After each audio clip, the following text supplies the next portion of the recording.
கரம் பிடித்து நடத்துவார்,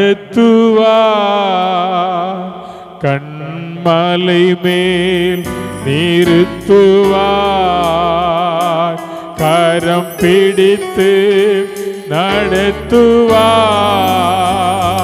கண்மலை மேல் நிறுத்துவார்.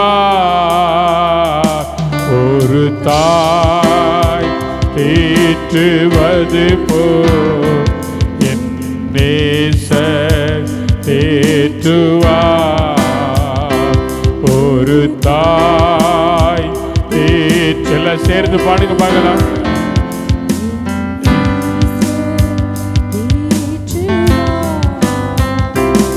எனக்காக மரித்தாரே,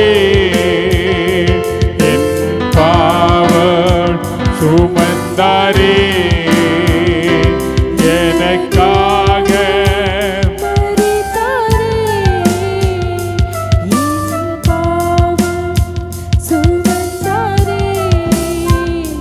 ஒரு தாய் தேற்றுவது போல்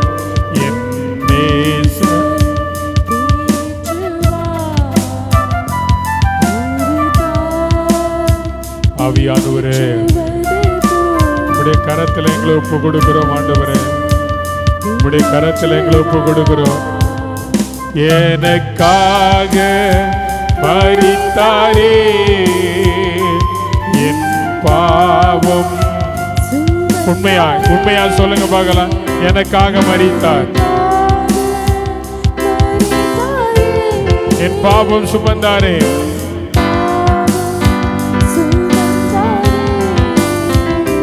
ஒரு தாய் தேற்றுவது போல் என் நேசர் தேற்றுவார். ஒரு தாய் தேற்றுவது போல் என் நேசர் தேற்றுவார். ஹல்லேலூயா, ஹல்லேலூயா, ஹல்லேலூயா,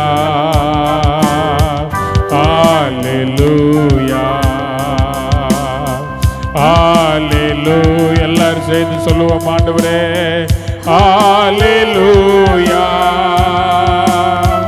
ஹல்லேலூயா, ஹல்லேலூயா, ஹல்லேலூயா, ஹல்லேலூயா, ஹல்லேலூயா, ஹல்லேலூயா. நல்ல ஆண்டவரே, இந்த நல்ல கால வேளைக்காக நாங்களும் நன்றியோடு கூட துதிக்கிறோம், ஸ்தோத்திரிக்கிறோம். இப்படி பிள்ளைகளாக இருக்கிற எங்களை பல இடங்களிலிருந்து ஒன்று சேர்த்து இந்த இடத்துல கூடி வர கர்த்தருடைய நாமத்தை உயர்த்த கர்த்தங்களுக்கு தந்த கிருபைக்காக உமக்கு ஸ்தோத்திரம். இந்த நாளின் ஆராதனையில் ஆவியானோர் மகிமைப்படும் நல்ல பாடல்கள், நல்ல ஆராதனைகளை கர்த்தர் தாரும். ஆண்டவரே, எங்கள் மத்தியில் இந்த நாளில் கொண்டு வந்திருக்கிற தேவ ஊழியர்க்காய் ஜெபம் பண்ணுகிறோம். அவர் மூலமாய் ஆண்டவர் எங்களோடு பேசும். கர்த்தருடைய மகிமை எங்கள் மத்தியில் வெளிப்பட இந்த கால வேளையிலே நாங்கள் வருகிறோம். நீர் மாத்திரம் மகிமைப்படுவீராக. எல்லா தடைகளையும் மாற்றுங்க. பிரயாணமாய் வருகிற பிள்ளைகளை கர்த்தர் சுகபத்திரமாய் கொண்டு வாரும். இயேசுவின் நாமத்தில் பிதாவே, ஆமென், ஆமென். நாம் தேவனுடைய வார்த்தையை கேட்க போகிறோம். அருமையான பாஸ்டர் ரவிச்சந்திரன், அவரை ஷார்ட்டாக ரவி அப்படின்னு தான் சொல்கிறாங்க. ஒரு நல்ல ஃபேமிலி கவுன்சிலிங் கொடுக்குற ஒரு நல்ல மனிதர், தேவ மனிதர்னு கேள்விப்பட்டேன். நேற்று தினத்தில் கொஞ்சம் நேரம், இவ்வளவு நேரத்தில் கொஞ்சம் நேரம் நாங்கள் சில காரியங்களை பேசி கொண்டிருந்தோம். பொழுது திடீர்னு அவங்களும் நானும் ஒரு குறிப்பிட்ட வேத பகுதியை குறித்து பேசணும். ரோமர் 12வது அதிகாரத்தை குறித்து. அப்போது நான் அந்த சம்பவத்தை அவரிடத்தில் சொன்னேன்.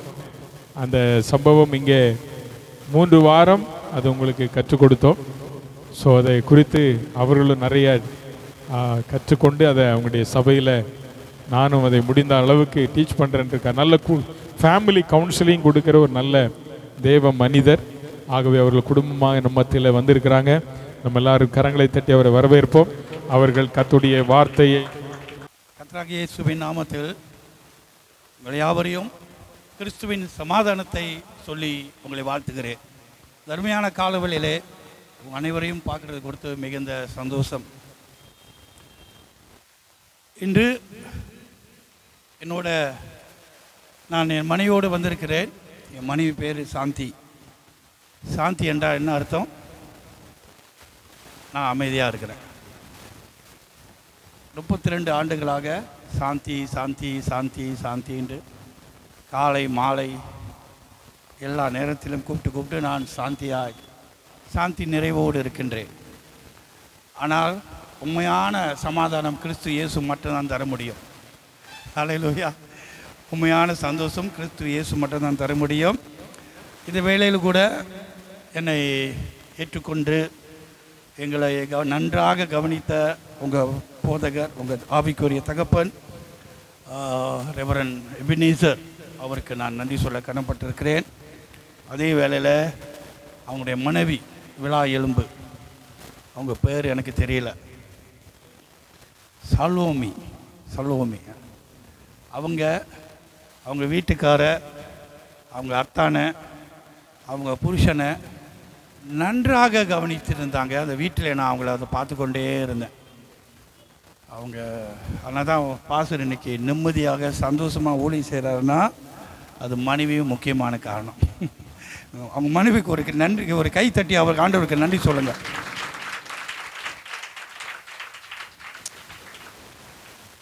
கர்த்தருக்கு சோதரம். 32 ஆண்டுகள் ஆச்சு நான் திருமணம் செய்து. எனக்கு ஒரே மகன், அவனுக்கு 33 சாரி. அதனால தான் எப்போதும் மனைவி பக்கத்திலே இருக்கணும். நான் எங்கே போனாலும் என் மனைவி கூடயே தான் வச்சுருப்பேன். இந்த 32 ஆண்டுகளாக என் மனைவி விட்டு நான் எங்கேயும் போனதில்லை. அதனால் எங்கே பிரயாணம் செய்தாலும் என் மனைவி என்னோடு இருப்பார்கள். ஸோ அது நல்லது. ஏன்னா ஆண்டவர் சொன்னாலே உனக்கு ஏற்ற துணையை, இப்போ மனைவி என்றவள் ஏற்ற துணை என்று எந்த புருஷன் அறிந்து கொள்கிறார்களோ அந்த வீட்டிலே சமாதானம், சந்தோஷம். ஹல்லேலூயா. கர்த்தர் நல்லவர். ஸோ நான் மனைவி குறித்து சில காரியம் சொல்கிறேன். அநேக பெண்கள் தாய்மார்கள் இருக்கிறீங்க. இன்னும் வரப்போகிற நாட்களில் திருமணத்தை செய்கிறதுக்கு ஆவலோடு கீழே அமர்ந்து கொண்டு இருக்கிற பெண்கள் சகோதரர்கள் இருக்கின்றீர்கள். சில நல்ல காரியங்களை சொல்லிவிட்டு தேவனுடைய வார்த்தைக்கு சொல்ல விரும்புகிறேன். வேதம் சொல்லுது, புத்தி உள்ள மனைவி. ஏன் புத்தி இல்லாத புருஷன்னு சொல்லலை? புத்தி உள்ள மனைவி தான் சொல்லியிருக்கல பைபிளில். புத்தி உள்ள மனைவி தன் வீட்டை கட்டுவான்னு போட்டிருக்கு. அப்போ புருஷனை அங்கே சொல்லப்படலை. நல்ல மனைவி கண்டடைகிறவன் என்ன கண்டடைகிறான்? நன்மையை கண்டடைகிறான். இதெல்லாம் பைபிள் வார்த்தைகள். அப்போ ஒரு பெண்ணானவள் எவ்விதமாக ஆசீர்வாதமான ஒரு நபர் என்று வேதம் அவ்விதமாக சொல்லியிருக்கிறதை நாம் பார்க்கின்றோம். அதை நாம் அறிய வேண்டும். அது மிக மிக முக்கியமானது. இன்னைக்கு சபையில் கூட பெண்கள் ஜபத்திலே, சுவிசேஷ ஊழியத்திலே, பல காரியத்திலே அதிகமாக ஈடுபாடாக இருக்கிறாங்க. அப்போ சபைக்கு ஒரு ஆசீர்வாதம். எங்கள் திருச்சபையில் கூட அநேக பெண்கள் தான் எங்கள் சபையில் இருக்கிறாங்க. அநேக பெண்கள், அநேக தாய்மார்கள், 80 வயசு மேலே அநேக தாய்மார்கள் உண்டு. 70 வயசு மேலே அநேக தாய்மார்கள் உண்டு. சுமாராக 33 பேருக்கு மேலாக விதவைகள் இருக்கிறாங்க சபையில். ஸோ ஆண்கள் எல்லாம் சீக்கிரமாக பரலோகம் போயிட்டாங்க. ஏன்? அவங்கள தான் கேட்கணும். அதான் ஆராய்ச்சி சொல்லுது, பெண்கள் ரொம்ப நாள் உயிராக இருப்பாங்களாம், ஆண்கள் சீக்கிரமாக கிளம்பிடுறாங்க. அது என்னன்னு தெரியல. ஏன்னா ஆண்கள் எப்போது பிரச்சனைனா மனசுலேயே வச்சுருப்பாங்க, யாரையும் சொல்ல மாட்டாங்க. அதுதான் இருதயம் தாங்க மாட்டுது. ஆனால் பெண்கள் அப்படி இல்லை. இருதயத்தில் என்ன பாரத வச்சாலும் 4 பேர்ட்டு சொன்னால் தான் அவங்களுக்கு திருப்தி. இல்லை ஆண்டவர் சமூகத்தில் கண்ணீர் விட்டு அழுந்து, ஆண்டவரே என் பாரத்தை உங்கள் கடத்தில் கொடுக்குறேன்னு சொல்லிட்டு போயிடுவாங்க. ஆனால் ஆண்கள் அப்படி இல்லை. பாரத்தோடு வருவாங்க, பாரத்தோடு போயிடுவாங்க. ஆனால் இருதயம் ரொம்ப பாரமாக இருக்கிறதுனால சீக்கிரமாக கிளம்பிடுறாங்க. அதான் இயேசு சொல்கிறார், வருத்தத்தோடு இருப்பவர்களே என்னிடத்தில் வாருங்கள். அப்போ ஆண்கள், நீங்கள் தேவனிடத்தில் உங்கள் வருத்தத்தை கொடுத்தீங்கன்னா நீண்ட ஆயுசுள்ளவர்களாக இருப்பீர்கள். ஹல்லேலூயா. அநேக மெயின்லைன் சர்ச்சில் நான் பார்த்துருக்கிறேன், தலைமுடி வெள்ளையாயிரும், ஆனால் இன்னும் சபையில் உற்சாகமாக ஊழியம் செய்வார்கள், பணிவிடை செய்வார்கள், பல காரியங்களை செய்கிற மூத்த தலைவர்களை, அதாவது வயதானவர்களை பார்த்துருக்கிறேன். அவர்களுக்காக நான் கர்த்தரை துதிக்கின்றேன். ஸோ ஒரு முக்கியமான காரியங்கள் இங்கே இருக்கிற ஆண்களுக்கு நான் ஒரு ஆலோசனையாக சொல்ல விரும்புகிறேன். நம்முடைய மனைவி நமக்கு இது ஏற்ற துணையாக கற்றுக் கொடுத்திருக்கிறார். நான் எப்போல்லாம் என் வாழ்க்கையில் தனிமையாக இருந்தனோ அப்போது ஆண்டவர் எனக்கு ஏற்ற துணையை கொடுத்தார். எப்போல்லாம் என் வாழ்க்கையில் பசியாக இருக்கிறனோ அப்போ என் மனைவி எனக்கு சமயக்காரியாக இருப்பாள். எப்போல்லாம் எனக்கு வியாதியாக இருக்கிறனோ என் மனைவி எனக்கு டாக்டராக மாறிடுவா. எப்போல்லாம் எனக்கு பொருளாதாரம் பிரச்சனை இருக்கிறதோ அப்போல்லாம் என் மனைவி ஒரு பேங்கர், ஒரு பேங்க் நிர்வாகியாக மாறிடுவார். எப்போல்லாம் என் வாழ்க்கையில் கவலையோடு வேதனையோடு இருக்கிறனோ அப்போல்லாம் என் மனைவி என்னை தேற்றும் ஒரு தாயாய் மாறிவிடுவார். எப்போல்லாம் என் வாழ்க்கையில் பிரச்சனை மத்தியில் இருக்கின்றனோ அப்போல்லாம் எனக்கு ஒரு ஆவியானவர் போல ஒரு ஆலோசகராக இருப்பார். இவ்விதமாக மனைவி வாழ்க்கையில் காணப்படுகிற ஒரு நபராக இருக்கிறார்கள். என் வாழ்க்கையிலே பிரியமானவர்களே, ஒரு ஆணுடைய வாழ்க்கையிலே நீங்கள் அரிசி கொடுங்க, அவங்க சோறாக்கிடுவாங்க. நீங்கள் வித்து கொடுங்க, அவங்க குழந்தையாக்கிடுவாங்க. நீங்கள் சின்ன சந்தோஷத்தை கொடுங்க, அவங்க பெரிய சந்தோஷமாக ஆக்கிடுவாங்க. நீங்கள் சின்ன பிரச்சனை கொடுங்க, நான் ஒன்றும் சொல்லவே இல்லையா. இதுதான் பெண்கள், இதுதான் பெண்கள். நீங்கள் எதை கொடுக்குறோமோ அதை நாம் மறுப்போம். தேவன் அவ்விதமாக பெண்களை படைத்திருக்கிறார். ஆசீர்வாதம். ஆனால் இங்கே சபையில் இருக்க ஒவ்வொரு பெண்களுக்காக நான் தேவனை துதிக்கின்றேன். என்ன வேதம் சொல்வது, சங்கீதம் 128 3ஆம் வசனம், உன் மனைவி உன் வீட்டோரங்களில் இருக்க கனி தரும் திராட்சை செடி. அல்லேலூயா. ஸோ கர்த்தர் குடும்பத்தை ஆசீர்வதிக்கிறவர். ஸோ இங்கே இருக்கிற கணவர் மனைவியாக நீங்கள் ஆறாக இருந்தாலும் தேவன் உங்களை ஆசீர்வதிப்பாராக. ஸோ திருமணத்துக்காக ஆயத்தமாக இருக்கிறவர்களும் கர்த்தர் உங்களுக்கு நல்ல மனைவி நல்ல புருஷனை உங்களுக்கும் தருவாராக. சிறு பையங்க நீங்களாம் காதலிக்க ஆரம்பிச்சிடாதீங்க, அந்தந்த நேரத்தில் காரியங்கள் நடக்கும். கர்த்தருக்கு ஸ்தோத்திரம் உண்டாவதாக. வாருங்கள் நாம் இப்பொழுது தேவனுடைய வார்த்தைக்கு சொல்வோம். மத்தேயு எழுதின சுவிசேஷம் 12ஆம் அதிகாரம். மத்தேயு எழுதின சுவிசேஷம் 12ஆம் அதிகாரம் 46லேருந்து 50வது வசனம் வரைக்கும் யாராச்சும் ஒருவர் வாசியுங்கள். இப்படி அவர் ஜனங்களிடத்தில் பேசுகையில் அவருடைய தாயாரும் சகோதரரும் அவரிடத்தில் பேச வேண்டும் என்று வெளியே நின்றார்கள்.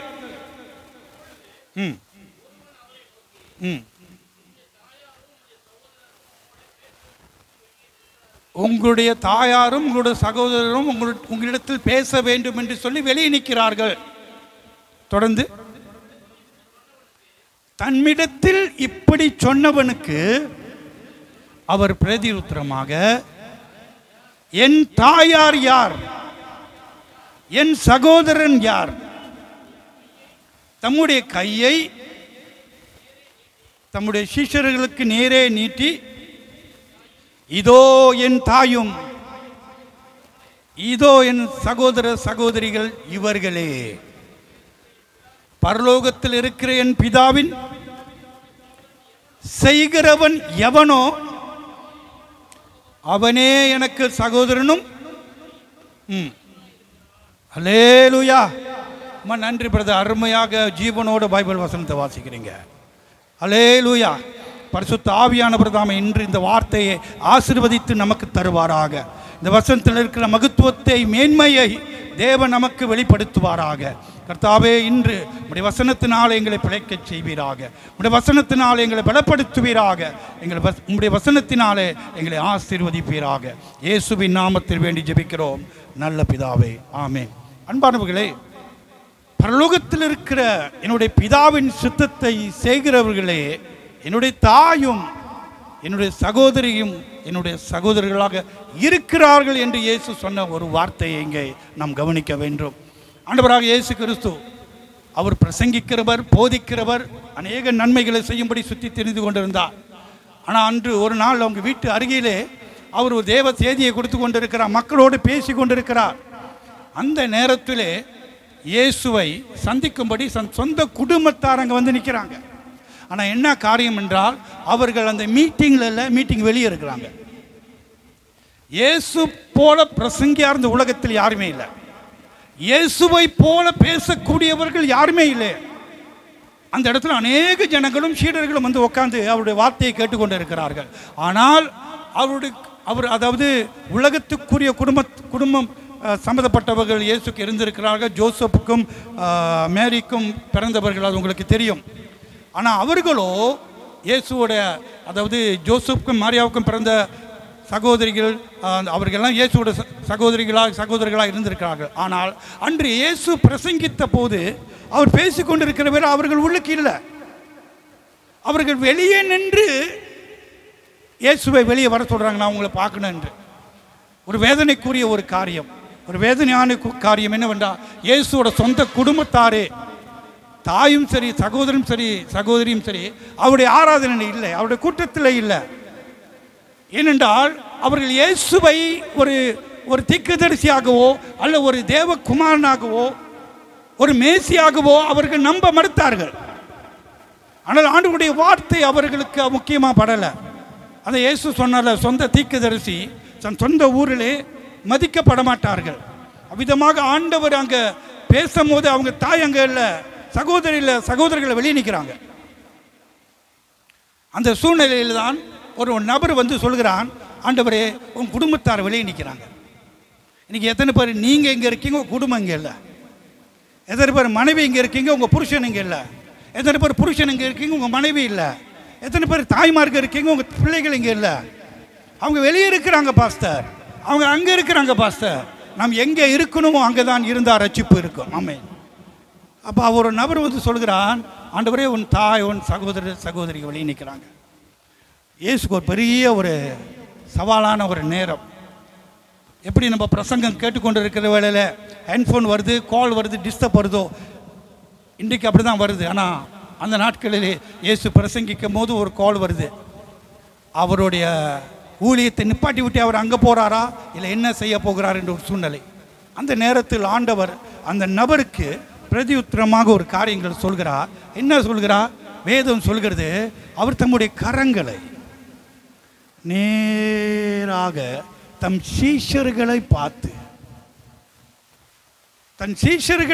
அவர்களுக்கு நேராக தன் கரங்களை நீட்டி, என் தாய் யார், என் சகோதரர் யார், என் சகோதரிகள் யார்?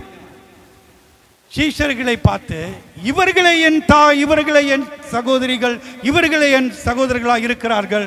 எவன் ஒருவன் பிதாவின் சித்தத்தை செய்கிறானோ அவர்களை என்னுடைய குடும்பம் என்று சொல்கிறான். அல்லேலூயா. அப்ப ஆண்டவராக இயேசு கிறிஸ்துக்கு ஒரு குடும்பம் இருக்குமானால் தேவனுடைய வார்த்தை கேட்கிறவர்கள் தான் தேவனுடைய குடும்பம். தேவனுடைய சத்தத்துக்கு செவி கொடுக்கிறவர்கள் தான் தேவனுடைய குடும்பம். தேவனுடைய வார்த்தைக்கு கீழ்ப்படுகிறவர்கள் தான் தேவனுடைய குடும்பம் என்று அந்த இடத்தில் எல்லாருக்கும் முன்பதாக மரியாவும் வெளியே நின்று கொண்டிருக்கிறார். ஒரு பயங்கரமான ஒரு தைரியமான ஒரு அறிக்கையிட்டு இருக்கிறார். யார் என் தாய், யார் என் சகோதரர், யார் என் சகோதரி, யார் என் குடும்பத்தார்? பரலோக பிதாவின் சித்தத்தை செய்கிறவர்களே என் குடும்பமாக இருக்கிறார்கள். அல்லேலூயா. இன்றைக்கு நீங்களும் நானும் கர்த்தருடைய குடும்பமாக இருக்கணும் என்றால் அவருடைய சித்தத்தை செய்யக்கூடியவராக இருக்க வேண்டும். அது யாராக இருந்தாலும் சரி. நான் பல வருஷம் கிறிஸ்தவனாக இருக்கிறேன், நான் இயேசுவை ஏற்றுக்கொண்டு 30-20 வருஷம் ஆயிருக்கலாம். ஆனால் எவன் ஒருவன் பிதாவுடைய சித்தத்தை செய்கிறானோ அவனே தேவனுடைய குடும்பத்தாராக இருக்கிறாங்க என்று இயேசு இங்கே சொல்கிறதை நாம் பார்க்கின்றோம். 49ஆம் வசனத்தில் பாருங்க, அவர் என்ன சொல்கிறார்? 49வது வசனம், தம்முடைய கையை தம்முடைய சீஷர்களுக்கு நேரே நீட்டி. ஹல்லேலூயா. அந்த சீஷர்களை நேரே நீட்டி. யார் அவர்கள்? யாருங்க அவங்க? எல்லாவற்றையும் விட்டு விட்டு வந்தவங்க. இயேசு அழைக்க போது, இயேசு கூப்பிட்ட வேளையில உடனே படகையும் அந்த வலையும் விட்டுவிட்டு இயேசுவை பின்பற்றினவர்கள். சீஷர்களுக்கு நேராக கைகளை நீட்டிய யாரவர்கள்? தன் பிதாவுடைய சித்தத்தை செய்வதற்காக இயேசுவை பின்னாலே போனவர்கள். தன் குடும்பத்தை எல்லாவற்றையும் பின்னாலே வைத்துவிட்டு தேவனுடைய சித்தத்தை நிறைவேற்றுவதற்காக இயேசுவின் சீஷராக இருக்கும்படி பின்பற்றினவர்கள். எல்லாவற்றையும் விட்டு வந்தவர்கள். எல்லாவற்றும் வேணா என்று சொல்லி இயேசுவை மாத்திரம் நம்பி வந்தவர்களை பார்த்து இயேசு சொல்கிறார், இவர்கள் தான் என்னுடைய சகோதரர்கள், இவர்தான் என்னுடைய சகோதரிகள் என்று. அல்லேலூயா, ஆமென். தன் தாய் தன்னுடைய சகோதர சகோதரி எல்லாம் இயேசுவை நம்பலை, இயேசுவை பின்பற்றல. பைபிள் சொல்ல அவர்கள் இயேசுவை அவர்கள் ஏற்றுக்கொள்ளவில்லையா, அவர் நம்பலையா. இயேசுவுடன் நண்பர்களும் இருந்தார்கள். வசனம் சொல்லுது, அவர்கள் கூட அவர்களுக்கு இயேசுவை பார்த்து அவருக்கு மனநோய், அவருக்கு ஏதோ பைத்தியம் பிடிச்சிருச்சு போல, அவரை பிடிக்கும்படி வந்தார்னு பைபிளில் வசனம் இருக்குது. ஏன் சொல்லுங்க, ஏன் இயேசு அவங்க பிடிக்கும்படி வந்தாங்க? குடும்பத்தார். ஏன்னா இயேசு போகிற இடத்துல பிரச்சனை.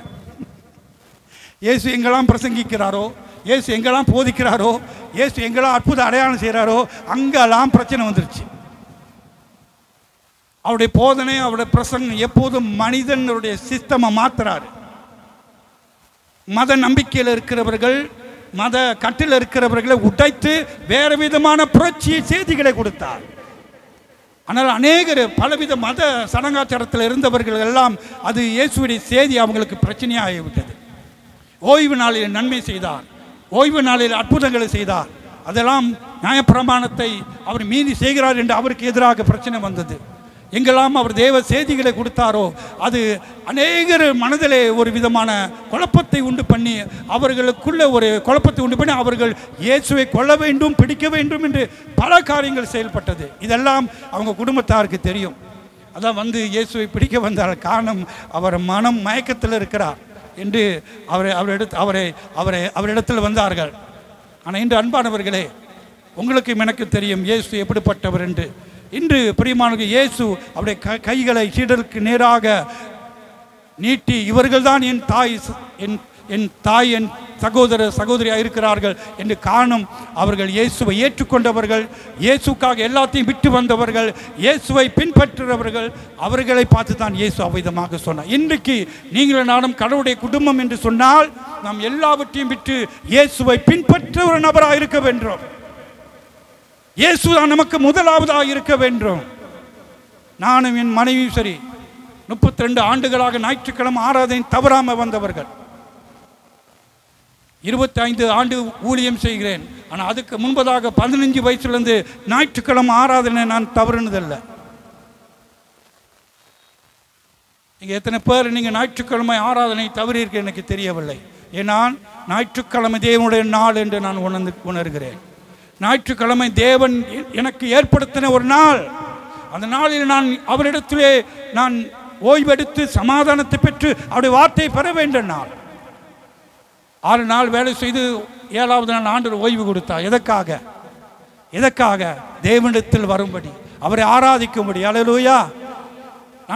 நான் இயேசுவை ஏற்றுக்கொள்ள முன்பதாக மிக கஷ்டமான குடும்பத்திலிருந்து வந்தேன். மிக பிரச்சனை. இயேசு அறியாத ஒரு குடும்பம். சமாதானம் இல்லை, சந்தோஷம் இல்லை, நிம்மதி இல்லை. 15 வயசு படிக்கிற காலகட்டத்திலிருந்து எனக்கு நிம்மதி இல்லாமல் இருந்தது. எங்கள் வீட்டில் 10 பிள்ளைகள் நான் 8வது மகன். ஆனால் வீட்டில் நிம்மதி இல்லை. ஆனால் ஒரு நபர் எங்களிடத்தில் இயேசுவை பற்றி அறிவித்தார்கள். அந்த இயேசு யார் என்று எனக்கு தெரியாது. என் தகப்பன் என் வீட்டிலே இயேசுநாதர் படத்தை தொங்க வைத்திருப்பார், புத்தர் படத்தை தொங்க வைத்திருப்பார், காந்தி படத்தையும் தொங்க வைத்தார். யார் தொங்க வைத்தான்னு எனக்கு தெரியல. ஆனால் இயேசுநாதர் படம் மட்டும் சிலுவையில் தொங்குற ஒரு படம் எங்கள் வீட்டில் சின்ன வயசுலேருந்து இருந்துச்சு. அது தேவனுடைய அனாதி தீர்மானமாக இன்னும் தெரியல. அந்த நபர் எங்களை இயேசுவிட்டு சொன்னோம். நாங்கள் எல்லாம் சபைக்கு ஓடினோம். 15 வயசு சபைக்கு ஓடினேன். என் தம்பி என்னோட வந்தார், இன்னொரு தம்பி என்னோட வந்தார். இன்றைக்கு என் தம்பி ஒரு ஊழியக்காராக இருக்கிறாங்க, எங்கள் அக்கா ஒரு ஊழியக்காராக இருக்கிறாங்க, இன்றைக்கி நான் ஒரு ஊழியக்காரனாக இருக்கின்றேன். என்னுடைய இன்னொரு தம்பி இசையில் ஒரு தலைவராக இருக்கின்றார். நாங்கள் அனைவரும் கர்த்தருக்கு ஊழியம் செய்ய ஆரம்பித்தோம். அந்த துன்பமான நேரத்தில், பாடுகள் நேரத்தில், கஷ்ட நேரத்தில் சொந்தக்காரங்க நண்பர்கள் யாரும் எங்கள் பக்கம் இல்லை. அப்போ எங்களோடு இருந்தது சபை மக்களும் ஆண்டவரும் தான். எப்பொழுது எங்கள் வாழ்க்கையில் நன்மை நடக்க ஆரம்பித்தது, ஆசீர்வாதம் நடக்க ஆரம்பித்தது, தேவன் எங்களுக்கு சமாதானத்தை கொடுத்தார். அன்று முதல் இதுவரைக்கும் இயேசுக்கு தான் முதல் இடம். சொந்தக்காரன் பந்தக்காரங்க கல்யாண விருந்து நிகழ்ச்சி எல்லாம் 2வது தான். அதான் பைபிள் சொல்கிறது. தேவன் சொல்ற முதலாவது தேவனுடைய ராஜ்யம், அவரை அன்பு கூறுங்கள், முழு மனதோடு முழு பலத்தோடு அன்பு கூறுங்கள். அவருடைய ராஜ்யத்தை நீதியும் தேடினால் அப்பொழுது யாவும் உங்களுக்கு கூட. அல்லேலூயா. ஸோ நான் உங்களை என்கரேஜ் பண்ணுகிறேன், இயேசுவை முதலிடம் கொடுங்க. இந்த சீடர்கள் யார்? இயேசுவை நம்பி அவரை சார்ந்து அவரை பின்தொடர்ந்து ஆரம்பித்தார்கள். அப்போ ஆண்டவர் சொல்கிறார், இவர்களே என்னுடைய குடும்பமாக இருக்கிறார்கள். அல்லேலூயா. ஸோ இன்று அன்பானவர்களே, இயேசு சொன்ன ஒரு முக்கியமான வார்த்தையை நாம் பார்க்கின்றோம். அங்கே என்ன சொல்கிறார் என்றால், என் பரலோக பிதாவின் சித்தத்தை செய்கிறவனே என்னுடைய தாயும் என்னுடைய சகோதரியும் சகோதராக இருக்கிறார்கள். இன்றைக்கு தேவ பிள்ளைகளாக இருக்க நீங்களும் நானும் கடவுளுடைய சித்தத்தை நன்றாக அறிந்து அந்த சித்தத்திலே நாம் வாழ வேண்டும். நமக்கு ஒரு சித்தம் இருக்கலாம், நமக்கு ஒரு ஆசை இருக்கலாம், நமக்கு ஒரு விருப்பம் இருக்கலாம், அது நல்லதுதான். ஆனால் அதை காட்டிலும் தேவ சித்தம் என்ன, அந்த தேவ சித்தத்தை நான் எப்படி செய்வது என இயேசு சொல்கிறார், என் பரலோக பிதாவின் சித்தத்தை செய்கிறவன். அப்படி என்றால் நாம் தேவனுடைய சித்தத்தை செய்வது மிக அவசியம். அந்த சித்தத்தை என்னதென்று, அந்த சித்தம் என்னதென்று நாம் அறிந்திருப்பது மிக மிக அவசியம். இல்லாவிட்டால் தேவ சித்தத்தை அறியாதவர்கள் வேதம் சொல்கிறது அவன் மதிகேடனா. எடுத்து வாசிங்க, எபேசியர் 5:17 சொல்லுகிறது பாருங்க. இந்த வசனம் என்ன சொல்லுகிறது பாருங்க. எபேசியர் 5:17.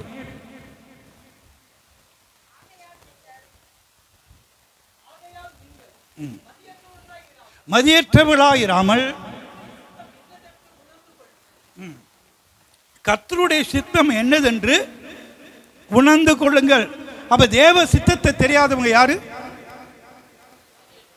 ஆங்கிலத்தில் என்ன சொல்லப்பட்டிருக்கு? ஃபூலிஷ். தமிழ் மொழியில் என்ன சொல்லலாம்? மதியற்றவர்களா. அந்த வசனம் நாங்கள் எழுதலை, ஏன்னா ரொம்ப கௌரவமாக மரியாதையாக எழுதியிருக்கிறது. அப்போ தேவ சித்தத்தை தெரியாதவர்கள், உணராதவர்கள், வேதம் சொல்கிறது அவர்கள் கொஞ்சம் கஷ்டமாக தான் இருக்கு சொல்ல, முட்டாள் என்று சொல்ல இருக்குது. ஆனாலும் பைபிள் சொல்கிறது அவருடைய சித்தம் என்னதென்று நீங்கள் தேட வேண்டும், நீங்கள் நாட வேண்டும். அது ரொம்ப முக்கியம். அப்போ தேவ சித்தத்தை நாம் அறிந்தால் தான் தேவ சித்தத்தில் நம்ம வாழ முடியும். தேவ சித்தத்தை அறிந்தால் தான் தேவ சித்தத்தை நம்ம வாழ்க்கையில் நாம் செய்ய முடியும்.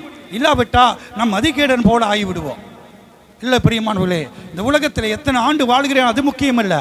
தாவீது தன்னுடைய நாட்களிலே காலத்திலே தேவ சித்தத்தை செய்து மரித்து முன்னோரோடு அவன் இளைப்பாறினான். அவன் தேவ சித்தத்தை அறிந்து அந்த தேவ சித்தத்தை செய்து பின்பு மரித்து போனான்னு பைபிள் சொல்கிறது.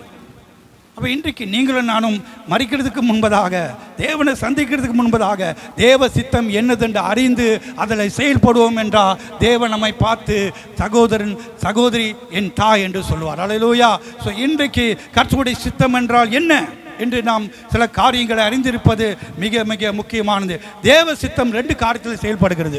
ஒன்று பொதுவான சித்தம். தேவன் ஒரு பொதுவான ஒரு சித்தம் வைத்திருக்கிறார். அடுத்தது ஒரு தனிப்பட்ட நபருடைய வாழ்க்கையில் தேவ ஒரு சித்தம் இருக்கிறது. பொதுவாக தேவன் சில காரியங்களை செய்கிறார், அது அவருடைய சித்தமாக இருக்கின்றது. அதாவது நல்லவர்களுக்கும் தீயோருக்கும் அவர் மழையை பொழிகிறாராம். எல்லாருக்கும் அவர் ஆகாரம் கொடுத்து கொண்டு தான் வருகிறார். இது அவருடைய யூனிவர்சலோட சித்தம். காரியங்கள் செயல்படுகிறது. எல்லாரும் ரட்சிக்கப்பட வேண்டும் என்று அவருடைய சித்தம், அது பொதுவான சித்தம். ஆனால் அதே வேளையில் உங்கள் தனிப்பட்ட ஒவ்வொரு நபரிலையும் தேவ ஒரு சித்தம் வைத்திருக்கிறார். நீங்கள் அதை அறிந்தீர்கள் என்றால் அதில் வாழ ஆரம்பிப்பீர்கள். அந்த தேவ சித்தம் உங்கள் வாழ்க்கையில் நீங்கள் கண்டுபிடித்தீர்கள் என்றால் அதற்காக நீங்கள் ஓட ஆரம்பிப்பீர்கள். அல்லேலூயா. பைபிளில் எந்த ஒவ்வொரு மனிதனும் தேவன் அழைக்கும் போது தேவன் அவருடைய சித்தத்தோடு தான் அவன் அழைத்தான். ஆபிரகாமை அழைத்தார். ஆபிரகாம் என்று அழைத்து நான் உன்னை ஆசீர்வதிக்க போகிறேன் என்று சொல்லி நீ அநேகருக்கு ஆசீர்வாதமாக இருப்பாய் என்று சொல்லி அவனை தெரிந்து கொண்டார். தேவன் அவன் வாழ்க்கையில் ஒரு சித்தம் வைத்திருந்தார். அவர் மூலமாக உலகம் ஆசீர்வதிக்கப்பட வேண்டும் என்று மோசேயை ஆண்டவர் அழைத்தார். தேவன் ஒரு சித்தம் வைத்திருந்தார். என் ஜனங்கள் கண்ணீரோடு இருக்கிறார்கள், அவர்களை விடுவிக்க மோசே நான் உன்னை தெரிந்து கொண்டேன். நீர் அவர்களை விடுதலையாக்க வேண்டும், அவர்களுக்கு நியாயப்பிரமாணத்தை கற்றுக் கொடுக்க வேண்டும், வாக்குத்தத்தம் பண்ண தேசத்துக்கு கொண்டு போக வேண்டும். 3 காரியத்தை அவனுக்கு கொடுத்தார். அதை அப்படி செய்து முடித்து கடைசி நாள் காணாவரை பார்க்குற அளவுக்கு அந்த நாள் வரைக்கும் அவன் தேவ சித்தத்தை செய்து முடித்தான். அதே போல தான் ஆண்டவராக இயேசு கிறிஸ்து இந்த உலகத்தில் வந்தபோது என்னை அனுப்பினருடைய சித்தத்தை செய்யவே நான் இந்த உலகத்துக்கு வந்தேன். இன்றைக்கி நீங்கள் நான் எதற்கு பிறந்தோம், எதற்காக நாம் பிறந்திருக்கிறோம், எதற்காக இந்த உலகத்திலே வாழ்கிறோம், எதற்காக இந்த தேசத்தில் நீங்கள் இருக்கிறீர்கள் என்று அந்த சித்தத்தை அறிந்து நீங்கள் வாழ்வது மிக மிக முக்கியமாக இருக்கின்றது. அல்லேலூயா. ஸோ இன்று அன்பானவர்களே, தேவ சித்தம்னா என்ன, அதை நாம் முதலாவது அறிந்து கொள்ள வேண்டும். தேவ சித்தம் நாம் என்னவென்றால், அதாவது தேவனுடைய விருப்பம். தேவனுக்கு ஒரு விருப்பம் இருக்குது, தேவனுக்கு ஒரு ஆசை இருக்கிறது, தேவனுக்கு ஒரு நோக்கம் இருக்கிறது. அந்த நோக்கத்தை, விருப்பத்தை, ஆசையை தான் அவன் நம் மனதில் வைக்கிறான். அதை நாம் செய்ய வேண்டும். இப்போ ஒரு புருஷனுக்கு ஒரு ஆசை இருக்கும், நோக்கம் இருக்கும், மனைவி அதை அறிஞ்சு செய்கிறாங்க. மனைவிக்கு சில ஆசை நோக்கம் இருக்கும், சில விருப்பங்கள் இருக்கும், அதை நிறைவேற்றும்படி புருஷன் இருக்கிறார். அதே போல தான் சபையிலே பாஸ்டருக்கு ஒரு நோக்கம், ஒரு சித்தம் இருக்கும், அது எல்லாத்தையும் நீங்கள் நிறைவேற்ற வேண்டும். அப்போ தான் இந்த சபை வளரும், இந்த சபை இன்னும் இன்னொரு படிக்கு மேலே போகும். அப்போ எல்லாரும் வாழ்க்கையில் ஏதோ ஒரு சித்தம். அதே போல் தேவ சித்தம் என்று சொல்லும் போது அவருடைய ஆசையை நிறைவேற்றுவது, அவருடைய சித்தத்தை, அவருடைய விருப்பத்தை நிறைவேற்றுவது தான். அவர் என்ன விரும்புகிறாரோ அதை செய்ய வேண்டும். ஆனால் தான் பரலோக ஜெபம். இயேசு சொன்னார், பரலோகத்தில் இருக்கிற எங்கள் பிதாவை, உம்முடைய நாமம் பரிசுத்தப்படுவதாக, உம்முடைய ராஜ்யம் வருவதாக. அடுத்தது, உம்முடைய சித்தம் பரலோகத்தில் செயல்படுவது போல இந்த பூமியிலும் செயல்படுவதாக. இதுதான் நம்ம ஜபத்தில் மூன்றாவது காரியம் வருகிறது.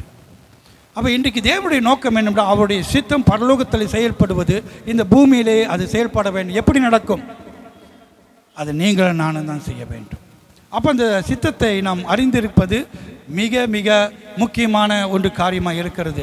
சில காரியங்களை ஒன்றொன்றாக உங்கள் மத்தியிலே நான் பேச விரும்புகிறேன் பிரியமானவர்களே. முதலாவது, தேவ சித்தம் என்ன என்று நாம் அறிந்து கொள்வதற்கு யோவான் 6ஆம் அதிகாரம் 40ஆம் வசனம். What is the will of God? கர்த்தருடைய சித்தம் என்றால் என்ன? கர்த்தருக்கு ஒரு சித்தம் இருக்கு, அந்த சித்தம் என்ன என்று நாம் பார்க்க போகிறோம். முதலாவது யோவான் 6ஆம் அதிகாரம் 40ஆம் வசனம். குமாரனை கண்டு அவரிடத்தில் விசுவாசமாய் இருக்கிறவன் எவனோ,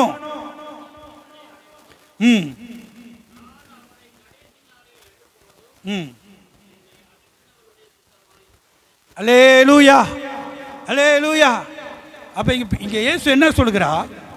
தேவன் அனுப்பின இயேசு கிறிஸ்துவை விசுவாசிப்பதே தேவ சித்தமாக இருக்கிறது.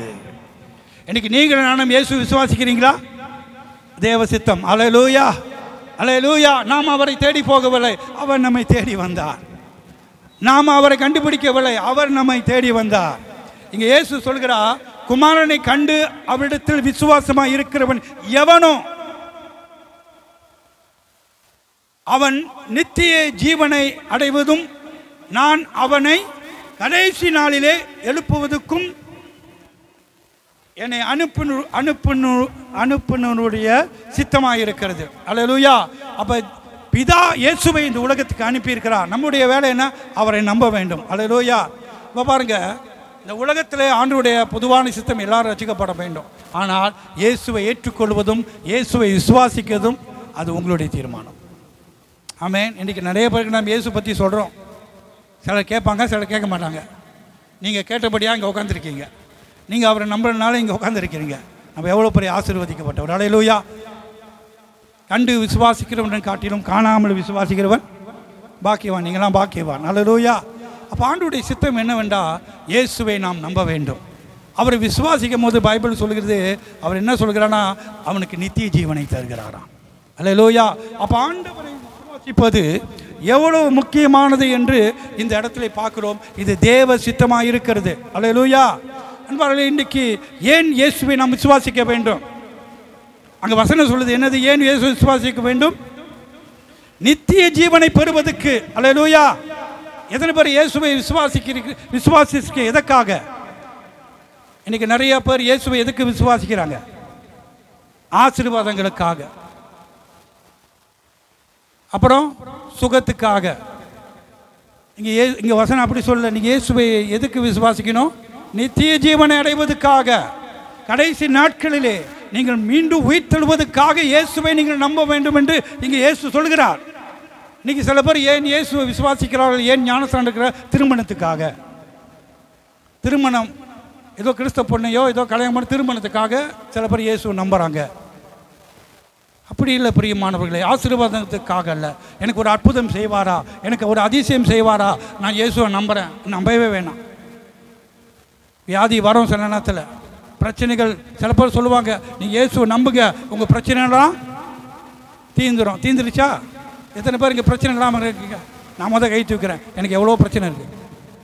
எத்தனை பேர் இங்கே உங்களுக்கு போராட்டமே இல்லைப்பா சார்? நான் ஒரு போராட்டம் இல்லாமல் நிம்மதியாக உட்காந்துருக்கேன். கை தூக்குங்க. உங்களை பார்த்தா அப்படி தெரியல, ஏராளமான மூட்டை மூட்டையாக வச்சுருக்கீங்க. இயேசு சொன்னால் உலகத்தில் உங்களுக்கு அல்லேலூயா பாடு உண்டு, உபத்திரம் உண்டு, ஆனால் திடன் கொள்ளுங்க, நான் உலகத்தை ஜெயித்தேன். உலகத்திலே நீங்கள் இயேசுவை ஏற்றுக்கொண்டதெல்லாம் இயேசு சொன்னாரா எல்லாரும் உங்கள் மேலே அன்பா இருப்பார்னு சொன்னாரா? என்னை வெறுத்தது போல் உங்களை வெறுப்பார்னு சொன்னார். அப்போ இயேசுவை நீங்கள் நம்ப நிறைய பிரச்சனை உங்களுக்கு வரும். நான் இயேசுவை நம்பினதுனால நிறையா பிரச்சனை வந்தது, நிறையா போராட்டம் வந்தது, நிறையா நஷ்டங்கள் வந்தது, நிறையா கஷ்டங்களும் வந்தது, சோதனைகளும் வந்தது. அவைகளெல்லாம் கர்த்தர் என்னை விடுவித்தார். அதனால் இயேசுவை நீங்கள் இங்கே வந்திருக்கிறீங்க, என் பிரச்சனையை தீர்ப்பார்ன்னு வராதிங்க. அவர் முதல் நீங்கள் நம்புங்க, அவர் விசுவாசிங்க. என் பிரச்சனை தீருதோ தீரலையோ எனக்கு நித்திய ஜீவனை அவர் தருகிறார். அதற்காக தான் இயேசுவை நம்பியிருக்கிறேன். சில பேர் கேட்பாங்க, ஏன் நீ மதம் மாறி இருக்கீங்க, ஏன் கிறிஸ்துக்குள்ளே போயிருக்கீங்க, சபையில் உங்களுக்கு ஏதாவது தராங்களா, பணம் தராங்களா, உங்களுக்கு ஏதாவது காரியத்தை தராங்களா, அரிசி மூட்டை தராங்களா, கோதுமை தராங்களா? பொருளுக்காக ஆசீர்வாதத்துக்காக நாம் இயேசுவை பின்பற்றக்கூடாது, இயேசுவை நம்பக்கூடாது. நித்திய ஜீவன் அவர் மூலமாக நமக்கு உண்டாயிருக்கிறபடியாய் நான் இயேசுவை விசுவாசிக்கிறேன். ஹல்லேலூயா. யோவான் 3:16 என்ன சொல்லுகிறது? தேவன் இவ்வளவாக உலகத்தில் அன்பு கூர்ந்தார். ஆமென். அதை வாசிங்க. யோவான் 3:16. எவனோ அவன் நித்திய ஜீவனை அடையும்படி. ஹல்லேலூயா. இன்னைக்கு இயேசுவை ஏன் நீங்கள் நம்பி வந்திருக்கிறீங்க? எனக்கு நித்திய ஜீவன் உண்டு, மரித்தாலும் நான் மீண்டும் பிழைப்பேன் என்ற அந்த நம்பிக்கையிலே நான் இயேசுவை பின்பற்றி வருகிறேன். ஆமென். அதனால் முதலாவது தேவனுடைய சித்தம் என்னவென்றால் இயேசுவை நாம் விசுவாசிக்க வேண்டும். ஹல்லேலூயா. யோவான் 5:25 படித்து பாருங்கள். அங்கே இயேசு என்ன சொல்கிறார்? யோவான் 5:25, இயேசு கிறிஸ்துக்கு மாத்திரம்தான் இந்த வல்லமை கொடுக்கப்பட்டிருக்கிறது. என்ன வல்லமை? வாசித்து பாருங்கள்.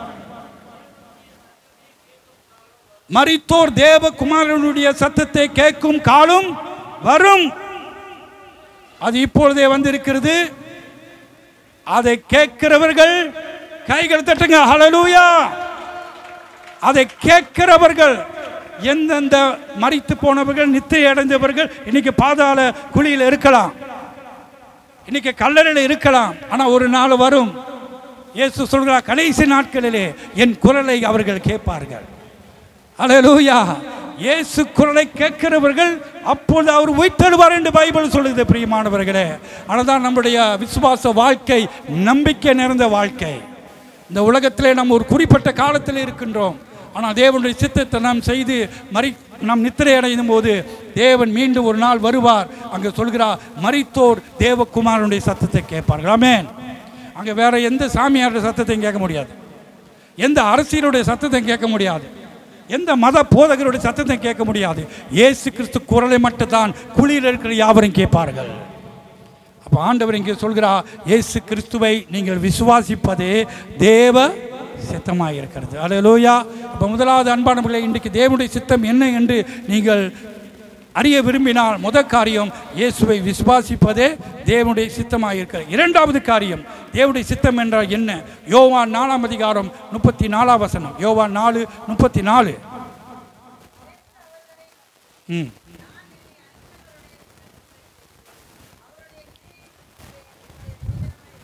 அல்லேலூயா. பிதாவுடைய சித்தத்தை செய்வதே என்னுடைய போஜனம். அப்ப இரண்டாவது காரியம் என்ன? சுவிசேஷம் சொல்கிறது பிதாவுடைய சித்தமாக இருக்கிறது. சுவிசேஷத்தை பிறரிடத்தில் கொண்டு போகிறது தேவனுடைய சித்தம்.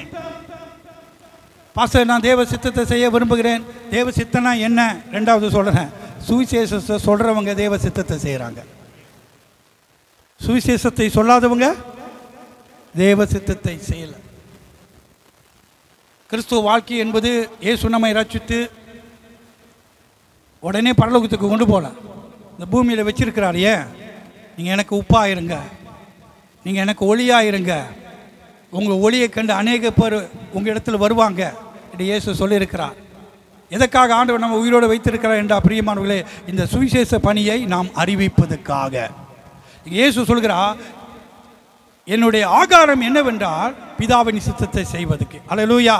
ஆண்டவராக இயேசு கிறிஸ்து சமாரியா பட்டணத்துக்கு போகிறார். அங்கே வெயில் தாகமாக இருக்கிறது, பசியாக இருக்கிறது. சமீபத்தில் கூட நான் பாஸ்டரோடு போகும்போது இங்கே சாப்பாடு டைம் ஓடிடுச்சு. எனக்கு ரொம்ப பசிச்சிச்சு, ஒரு மயக்கமாக இருந்தது. பாச எனக்கு பசிக்குது பாசன்னு சொன்னேன். பாசர் அப்பா போல் என்னை உடனே சாப்பாடு வாங்கி கொடுத்தார். இயேசு அதே போல தான் தன் சீடர்களோடு பிரயாணத்தில் போகும்போது வெயில் நிறைந்த ஒரு இடத்துல போகிறாரு. அங்கே அவருக்கு தாகம் இருந்தது, பசி இருந்தது. அப்போ அந்த சீடர்கள் எல்லாம் அந்த 12 பேரும், ஆண்டவரே உங்களுக்கு சாப்பாடு பிரியாணி வாங்கிட்டு வரோன்னு சொல்லிட்டு 12 பேரும் போயிட்டானுங்க. என்னது, இயேசுக்கு சாப்பாடு வாங்க 12 பேரும் கிளம்பிட்டாங்க.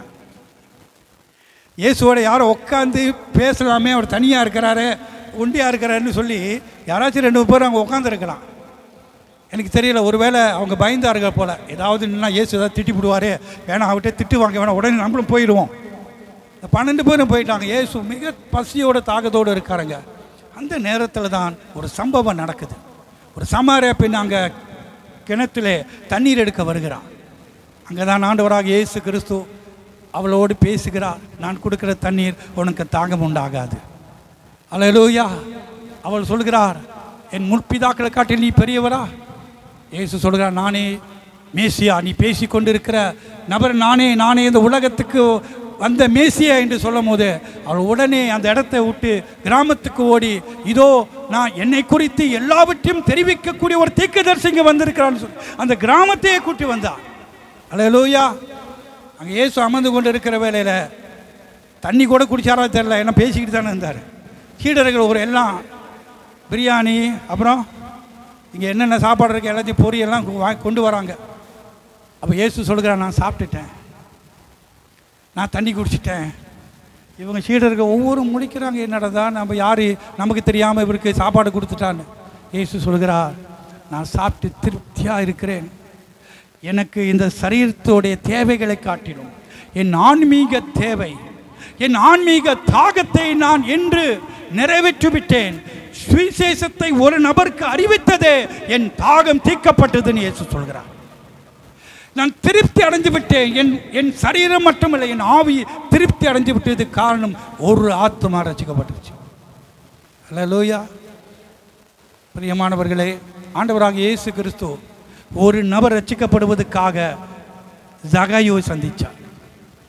மரத்திலிருந்து ஜகாயு ஒரு மனுஷனை ரட்சிக்கும்படி, ஜகாயு இறங்கி வா, இன்றைக்கு உன் வீட்டுக்கு நான் வர வேண்டும். உடனே அந்த வீட்டிலே இயேசு போன போது அவன் வாழ்க்கையே மாறிவிட்டது. இயேசு சொன்னா, இன்றைக்கு இந்த வீட்டிலே அல்லேலூயா, அல்லேலூயா, அல்லேலூயா. ஆண்டவர் இன்னும் இன்னொரு பகுதியிலே ஒரு நதியிலே போகின்றான். அந்த நதியை கடந்து ஒரு குறிப்பிட்ட ஒரு இடத்துக்கு வரும்போது 6000 பிசாசு பிடிச்ச லீகியோன் பிசாசு பிடிச்ச ஒரு நபர் இருந்தான். நிர்வாணமாக சங்கிலியில் கட்டப்பட்டு கல்லறையிலே வாழ்ந்து கொண்டிருந்தான். அங்கே தான் அவர் தங்குற இடம். அந்த மனுஷனை யாருமே விசாரிக்கவில்லை. தாய், தகப்பன், குடும்பம் எல்லாத்தையும் விட்டு பைத்தியக்காரன் போல அந்த கல்லறையில் இருந்த அவனை, அந்த ஒரு ஆத்மாவை சந்திக்கும்படி இயேசு படகிலே பிரயாணம் செய்தார். அன்பானவர்களே, இயேசு கூட்டத்திலையும் பிரசங்கம் பண்ணுவார், ஒவ்வொரு நபர்கிட்டையும் பிரசங்கம் பண்ணுவார். அல்லேலூயா. சில நேரத்தில் ஊழியக்காரங்க எனக்கு அதிகமான கூட்டம் வந்தால் தான் பேசுவாங்கன்னுவாங்க. ஆனால் நம்ம ஆண்டவராக இயேசு கிறிஸ்து அப்படிப்பட்டவர்ல. ஒரு ஆள் இருந்தாலும் அவர்கள் ரட்சிக்கப்பட வேண்டும் என்று அவர் பேசுவார். அல்லேலூயா. அப்போ இயேசு கிறிஸ்து வாழ்க்கையில் பார்க்கும்போது பிதாவுடைய சுத்தத்தை செய்வதே அவருடைய ஆகாரமாக இருந்திருக்கிறது. இந்த சுவிசேஷத்தை காரியத்தை அவர் செய்து முடிக்கும் போது அது அவருக்கு ஒரு பலமாக, ஒரு திருப்தியாக இருந்ததாக நாம் இங்கே பார்க்கின்றோம். நீங்கள் அறியாத இன்னொரு ஆகாரம் உண்டு, அதை நான் சாப்பிட்டு விட்டேன் என்று ஆண்டவர் சொல்கிறார். அது என்ன ஆகாரம்? பிதாவுடைய சித்தத்தை செய்வது. அது என்ன? ஆத்தும ஆதாயம் செய்வது. அன்பான தேவ ஜனங்களே, சுவிசேஷம் சொல்லாத சபை செத்த சபை. சுவிசேஷம் சொல்லாத ஒரு நபர் செத்து போனவன் என்று நான் சொல்ல விரும்புகிறேன். சுவிசேஷம் பாரம் இல்லை, ஆத்துமா பாரம் இல்லை என்று நம்ம வாழ்க்கையில் இருக்குமானா பரிசுத்த ஆவியானவர் நம்மிடத்தில் இருக்கிறாரா இல்லை என்று ஒரு கேள்விக்குறி. எதற்காக பரிசுத்த ஆவியானவர் நமக்கு தேவன் கொடுத்திருக்கிறார்? ஏதோ கைத்தட்டி அந்நிய பாஷை பேசுவதற்கு மாத்திரமல்ல, சாட்சி சொல்ல, சாட்சியாக இருக்க, அற்புத அடையாளங்களை செய்ய ஆவியானவர் நம்ம மேல வந்து இறங்கி இருக்கிறார். ஆமென், ஹல்லேலூயா. சுவிசேஷம் சொல்ற சபை ஜீவன் உள்ள சபை. சுவிசேஷ பணியில் ஈடுபடுற யாவரும் நல்ல ஒரு காரியத்தை செய்கிறீர்கள், ஞானமான காரியத்தை செய்கிறீர்கள். எங்கள் சபையில் நாங்கள் ஒரு திட்டம் வைத்திருக்கிறோம். ஒரு நபர் ஒருவரை கொண்டு வர வேண்டும். இங்கே எத்தனை பேர் இருக்கீங்க? ஒரு 50-60 பேர் இருக்குன்னு வச்சுங்க. ஒரு நபர் ஒருவரை ஒரு வருஷத்தில் கொண்டு வந்தால் எத்தனை பேர் ஆயிரும்? 2 மடங்கா. நீங்கள் போய் பாஸ்டர் நான் ஊர் முழுதும் போயிடல, ஒரு ஆளை டார்கெட் பண்ணி அவர்களுக்காக ஜோம் பண்ணி அவங்க எப்படினாச்சும் ரட்சிக்கப்பட வேண்டும் கொண்டு வாருங்கள். அல்லேலூயா, ஆமென். அப்போ சபை வளர்வதற்கு சுவிசேஷம் மிக மிக முக்கியம். அப்போ தேவ ஜனங்களே, பிதாவுடைய சித்தம் என்ன என்றால் சுவிசேஷம் சொல்வதே பிதாவுடைய சித்தமாக இருக்கிறது. இன்றைக்கி நீங்களும் நானும் அந்த சித்தத்தை செய்ய வேண்டும். 3வது காரியம், பிதாவுடைய சித்தம் என்ன? யோவான் 15ஆம் அதிகாரம் 8ஆம் வசனம். யோவான் 15:8 பாருங்கள்.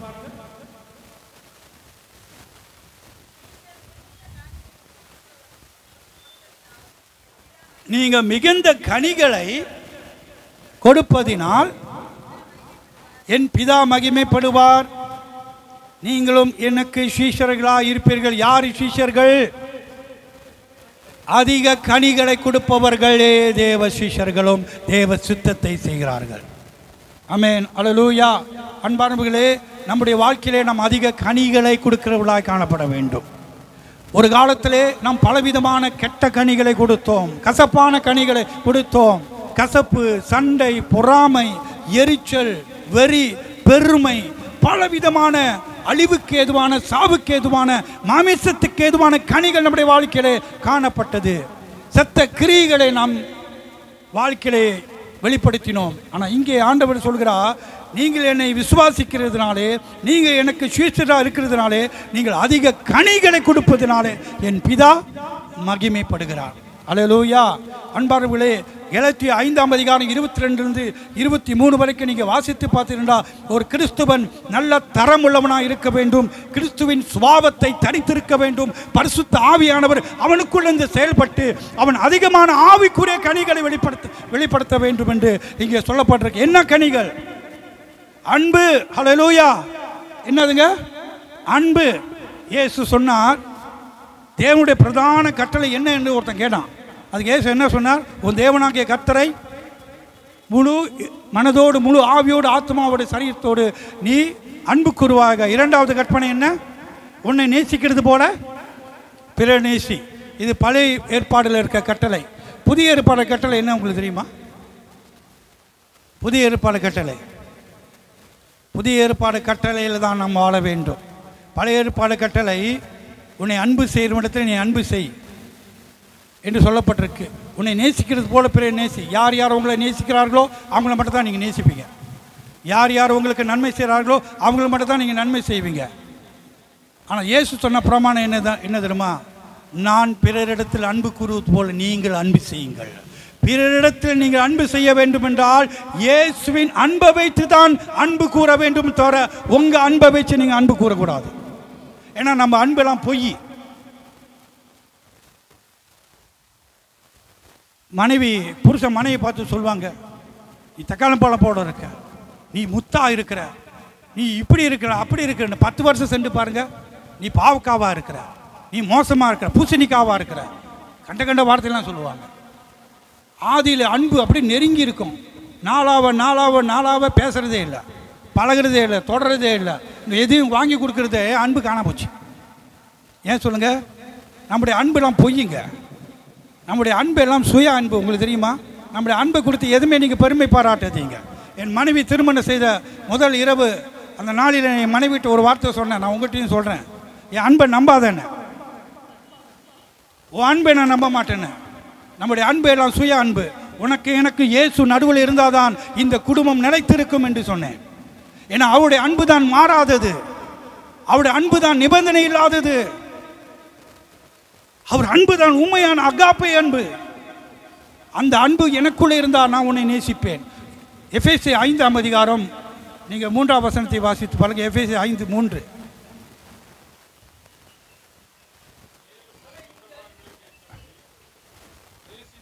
இல்லை அது இல்லை, எஃபேசியர் 5ஆம் அதிகாரம் புருஷனுக்கு கீழ் இல்லை புருஷனுக்கு கீழ்ப்படி 22 வாசிங்க. மனைவிகளே கர்த்தருக்கு கீழ்ப்படிவது போல சொந்த புருஷங்களுக்கு கீழ்ப்படியுங்கள். கிறிஸ்து சபைக்கு தலையாக இருப்பது போல புருஷன் மனைவிக்கு தலையாக இருக்கிறான். ஆகையால்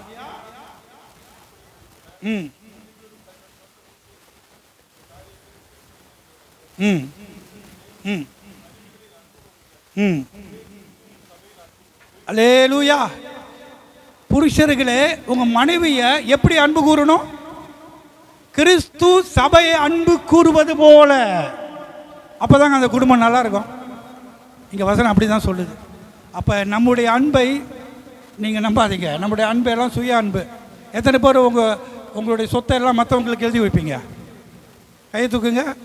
என்னோட சொத்து, என் வீடு எல்லாமே என் பிள்ளைக்கு, என் பேர பிள்ளைக்கு எழுத மாட்டேன், இந்த பக்கத்து வீட்டுக்காரருக்கு எழுத போகிறேன். கை தூக்குங்க. அப்படி யாராச்சும் இருந்தால் உங்கள் அன்பை நான் பார்க்க விரும்புகிறேன். நம்ம எல்லாரும் உடைய அன்பு சுய அன்பு தான். ஆனால் தான் நான் எப்போதும் மனிதனுடைய அன்பை நம்ம நம்புறதில்ல, அது மாறிடும். நேற்றும் இன்றும் என்றும் மாறாதவர் இயேசு மாத்திரம்தான். அவருடைய அன்பு தான் மாறாது. அல்லேலூயா, அல்லேலூயா. அப்போ இன்று பிரியமானவர்களே, வேதம் சொல்லுது ஆவிக்குரிய கனி என்ன? அன்பு. ஆமென். இந்த சபையில் நம்ம எல்லாம் அன்பாக இருக்கணும். ஒருவருக்கு ஒரு அன்பாக பழகணும். ஒருவருக்கு ஒரு உண்மையாக இருக்கணும். பாஸ்டர் பிரைஸ் தி லார்ட் அப்படின்னு சொல்லிட்டு எங்கள் பாஸ்டர் மோசமானவர், அவர் சரியில்லை இப்படி சொன்னீங்களா, 1ஆம் நம்பர் பொய்யன் நம்ம தான். பிரைஸ் தி லார்ட் பாஸ்டர் அப்படின்னு சொல்லிட்டு பின்னால் போய் அப்படி அதே போல் ஒருவருக்கு ஒருவர் நீங்கள் கூட இந்த சிஸ்டரை பார்த்து பிரைஸ் தி லார்ட் சிஸ்டர் என்ன அவங்க செஞ்சிட்டாங்க, என்ன பிஏ நடத்துகிறாங்க, ஒழுங்காகவே செட் பண்ண மாட்டுறாங்க, பின்னால் போய் குறை சொல்லிக்கிட்டு இருந்தால் உங்கள்கிட்ட அன்பு இல்லை, வம்பு தான் இருக்குது. அப்படி இல்லை பிரியமானவர்களே, நம்ம ஒருவருக்கு ஒருவர் அன்பாக இருக்க வேண்டும். அல்லேலூயா. அப்படி தான் இயேசு சொல்கிறார், நீங்கள் ஒருவருக்கு ஒருவர் அன்பாக இருப்பதுனாலே என்னுடைய சீஷராக இருக்கிறீர்கள். அப்போ இங்கே சொல்கிறாரு, நீங்கள் அதிகமான கனியை கொடுங்க. என்ன கனி? அன்பு, அப்புறம் சந்தோஷம். அல்லேலூயா, அல்லேலூயா. நீங்கள் சந்தோஷத்தை எப்படி கொடுப்பீங்க? நம்ம அதை வந்து பார்த்தேன் சபையில், அப்படியே எல்லாரையும் பார்த்தேன். சில முகம் சந்தோஷமாகவே இல்லை. வந்திருக்கிற இடம் சந்தோஷமான இடம். அதான் ஃபாதர் பிரெட்மன் பாடினார், உன் முன்னே எனக்கு நிறைவான மகிழ்ச்சி உண்டு. அதான் ஒரு பாடல் இருக்கு, உன் முன்னே எனக்கு நிறைவான மகிழ்ச்சி உண்டு, உன் அருகில் எப்போதும் நித்திய பேரின்பம் உண்டு. அது இருக்குதாங்க. இங்கே நம்ம எப்படி வரோம்? அல்லேலூயா. சந்தோஷம் இல்லாதவங்க இங்கே வரும்போது அவங்களும் சந்தோஷம் இல்லாமல் போகக்கூடாது. உங்களை பார்த்து சந்தோஷம் அடையணும், நீங்கள் சிரிக்கணும். அல்லேலூயா. உங்கள் முகத்தில் ஒரு மன மகிழ்ச்சி இருக்கணும், ஒரு வெற்றியின் அடையாளம் இருக்கணும். தோத்து போன மாதிரி, எல்லாத்தையும் இழந்த மாதிரி, பிழைப்போனா பிழைக்க மாட்டணும் அப்படி இருக்கிற மாதிரி இல்லைங்க. இங்கே சபைக்குள்ளே வரும்போது நமக்குள்ளே இருக்கிற உயிருள்ள ஜீவன் இயேசு இருக்கிறார், உயிர் தெழுந்தவர் இருக்கிறார். கை தட்டும் போது நல்லா உற்சாகமாக தட்டணும். அதுக்கு தட்டாமல் இருக்கலாம், கையை வீட்டில் வச்சுட்டு வந்துருங்க. நல்லா சத்தமாக தேவனை துதியுங்கள். ஆமென். உங்களுக்கு தெரியுமா, கர்த்தரை துதிப்பதே அவருடைய சித்தம் என்று. அல்லேலூயா. உதடுகளினாலே அவரை துதியுங்கள் போட்டிருக்கு. என்ன சொல்லுது? நம்ம உதடை கொண்டு வந்திருக்கோமா? உதடை கொண்டு வந்தால் பாடணும். பாடலை நீங்கள் தேவ சித்தத்தை செய்யலை. அப்புறம் நான் உங்களுக்கு அந்த கருத்தையும் சொல்கிறேன். அல்லேலூயா. அப்போ நமக்குள் சந்தோஷம். அடுத்தது சமாதானம். ஆமென். அல்லேலூயா. சமாதானம். நம்ம 4 பேர் நம்மக்கிட்ட பழகும் போது சமாதானமாக போனோம். 4 பேர் நம்மகிட்ட பேசிட்டு கவலையோடு போகக்கூடாது. அவங்ககிட்ட பேசணுங்க, இருக்கிற சமாதானமும் போச்சு. அப்படிப்பட்ட நபராக நம்ம காணப்படக்கூடாது. அப்போ ஆவிக்குரிய கனி என்ன? அன்பு, சந்தோஷம், சமாதானம், நீடிய பொறுமை, தயவு, நற்குணம், விசுவாசம், சாந்தம், இச்சையடக்கம். இதெல்லாம் ஒரு கிறிஸ்துவோட அடையாளமாக இருக்கின்றது. இதான் இங்கே இயேசு சொல்கிறார், எனக்கு அதிக கனி கொடுப்பதினாலே நீங்கள் என்னுடைய சீஷராக இருக்கிறீர்கள், பிதாவுடைய நாமம் மகிமைப்படுகிறது. ஹல்லேலூயா. பிரியமானவர்களே, நாம் அதிக கனி கொடுப்பது மிக மிக முக்கியம். நீங்கள் நானும் தேவனுடைய கனிகளை கொடுக்காவிட்டால் பரலோக ராஜ்யத்துக்குள்ளே பிரவேசிக்க முடியாது. நம்மிடத்தில் அன்பு இல்லாவிட்டால், நம்மிடத்தில் தயவு இல்லாவிட்டால், நம்மிடத்தில் சந்தோஷம் இல்லாவிட்டால், இதோ நான் உண்டு, என் குடும்பம் ஒன்று வாழ்ந்து கொண்டிருந்தீர்களா பிரியமானவர்களே, இந்த ஆவிக்குரிய கனி நம்முடைய வாழ்க்கையில் இல்லாவிட்டால், நல்ல கனி இல்லாவிட்டால், அந்த மரம் அந்த அந்த அந்த கொடி வெட்டப்படும். நீங்கள் எடுத்து வாசிங்க. மத்தேயு எழுதின சுவிசேஷம் 7ஆம் அதிகாரம் 21 வாசித்து பாருங்கள். மத்தேயு 7ஆம் அதிகாரம் 21 23 வரைக்கும். பரலோகத்தில் இருக்கிறேன் பிதாவின் சித்தத்தின்படி செய்கிறவனே பரலோக ராஜ்யத்துக்கு பிரவேசிப்பான் அல்லாமல் என்னை நோக்கி கர்த்தாவே அதில் பிரவேசிப்பதில்லை. என்னை நோக்கி கர்த்தாவே கர்த்தாவே என்று கையை தட்டலாம், கூப்பிடலாம். ஆனால் ஆண்டவர் சொல்றாரு, என் பிதாவுடைய சித்தத்தை செய்யாதவன் அவன் பரலோகத்தை ராஜ்யத்தில் பிரவேசிப்பதில்லை. ஒருவேளை ஞானஸ்தானம் பெற்றிருக்கலாம், ரட்சிக்கப்பட்டோம் என்று சொல்லலாம், இந்த திரு சபையில் அங்கத்தினர் இருக்கிற சொல்லலாம், நல்லது. ஆனால் இதை காட்டிலும் முக்கியமான ஒன்று இயேசுங்க சொல்கிறார், என் பிதாவுடைய சித்தத்தை நீங்கள் செய்யாவிட்டா நீங்கள் என்னை கர்த்தாவே கர்த்தாவின்னு கூப்பிட்டாலும் பரலோக ராஜ்யத்துக்குள் பிரவேசிக்க முடியாது. அற்புதம் செய்யலாம், அடையாளம் செய்யலாம், என்னென்னமோ செய்யலாம். கீழே வசனத்தை படிங்க. அந்நாளிலே அநேகர் என்னை நோக்கி ம் ம் ம் ம் ம் அப்போது நான் ஒரு காலமும் உங்களை அறியவில்லை. அக்கிரமம் செய்கிறக்காரர்களை பாருங்கள், அவருடைய கிரியைகள் என்ன அக்கிரமம். ஆனால் என்ன நடக்குது? இயேசுவின் நாமத்தில் அற்புதம் நடக்குது. தீர்க்க தரிசனம் அப்படியே சொல்கிறாருன்னு வச்சுக்கோங்க. நான் தீர்க்க தரிசனத்துக்கு எதிராளி இல்லை, தீர்க்க தரிசிக்கும் எதிராளி அல்ல, நான் வரவேற்கின்றேன். ஆனால் அதை காட்டிலும் அவர்களுடைய வாழ்க்கையின் கனி எனக்கு முக்கியம். அதான் ஆண்டவர் சொல்கிறார், நீங்கள் இதெல்லாம் செய்தேன்றீங்க. ஆண்டவர் சொல்கிறார், அக்கிரமக்காரர்களே. ஏன் சொல்லுங்கள்? எல்லாமே செய்கிறாங்க, ஆனால் வாழ்க்கையில பழகி பார்க்கும்போது தான் தெரியுது அவங்களுக்குள்ள இருக்கிற கசப்பான கனி. இயேசு இதை எப்போ சொல்கிறார் உங்களுக்கு தெரியுமா? மேலே வசனம் பாருங்க, 15வது வசனம். 15வது வசனமா? ஓகே. கள்ள தீர்க்கதரிசிக்கு எச்சரிக்கையாக இருங்கள், அவர்கள் ஆட்டுத்தோலை போட்டுக்கொண்டு உங்களிடத்தில் வருவார்கள்.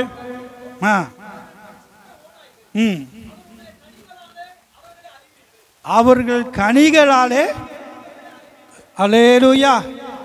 அப்ப ஆண்டவர் எதை முக்கியத்துவம் கொடுக்கிறாரு? கனிகள். அல்லேலூயா. அன்பு இருக்குதா, சமாதானம் இருக்குதா, உண்மை இருக்குதா, பொய் சொல்றாங்களா, ஏமாத்துறாங்களா, இதெல்லாம் பார்த்து நீங்க கண்டுபிடிச்சிடணும். அற்புதம் செய்யலாம், அடையாளம் செய்யலாம், ஆனால் ஏமாற்றுவாங்க, பொய் சொல்லுவாங்க, திருடுவாங்க. ஆனால் அற்புதம் நடக்கும், ஏன்னா இயேசு நாமத்தை பயன்படுத்துகிறாங்க. நம்ம என்ன செய்கிறோம்? நம்ம ஏமாந்து போயிடுறோம். ஆனால் இயேசு சொல்கிறார், அவர்கள் கனிகளை பார்த்து அவர்களை கண்டுகொள்ளுங்கள். கீழே வசனம். ம் ம் ம் ம் அல்லேலூயா. நல்ல மரம் நல்ல கனிகளை கொடுக்குங்க. அப்புறம் கெட்ட மரம், மரம் என்றால் மனிதனுடைய வாழ்க்கையை குறிக்கிறது, கனி என்றால் அவனுக்குள்ள இருக்கிற சுபாவத்தை, கேரக்டரை குறிக்கிறது. அப்போ இயேசு சொல்கிறா, அதிக கனிகளை கொடுக்கும்படி நான் விரும்புகிறேன். அதிக கனிகளை கொடுக்க வேண்டும். என்னவென்றால் ஆவிக்குரிய கனி, அன்பு, சமாதானம், பொறுமை, நீடிய சாந்தம், இது எல்லாமே ஆவிக்குரிய கனிகளாக இங்கே காணப்படுகிறது. இதுக்கு மாறாக கசப்பும் சண்டையும் பொறாமையும் பழிக்கு பழி வாங்கிறது, எல்லா விதமான தீமை அக்கிரமத்தை நம்முடைய வாழ்க்கையில் வைத்துக்கொண்டு கர்த்தாவே கர்த்தாவே என்று நாம் கூப்பிட்டு கொண்டு இருக்கலாம். ஆனால் இயேசு சொல்கிறார், உங்களை எனக்கு தெரியாதுன்றார். அல்லேலூயா. என்று அன்பானவர்களை, சபைக்கு நான் இது ஒரு எச்சரிக்கை. இது ஆண்டவர் சொல்கிற ஒரு வார்னிங் போல. எந்த ஒரு ஊழியக்காரர்களும் எந்த ஒரு தீர்க்கதரிசி வந்தாலும் உங்கள் பாசரை கேட்டுட்டு காரியத்தை செயல்படுங்கள். அவருக்கு தெரியாமல் செயல்பட்டுறாதீங்க.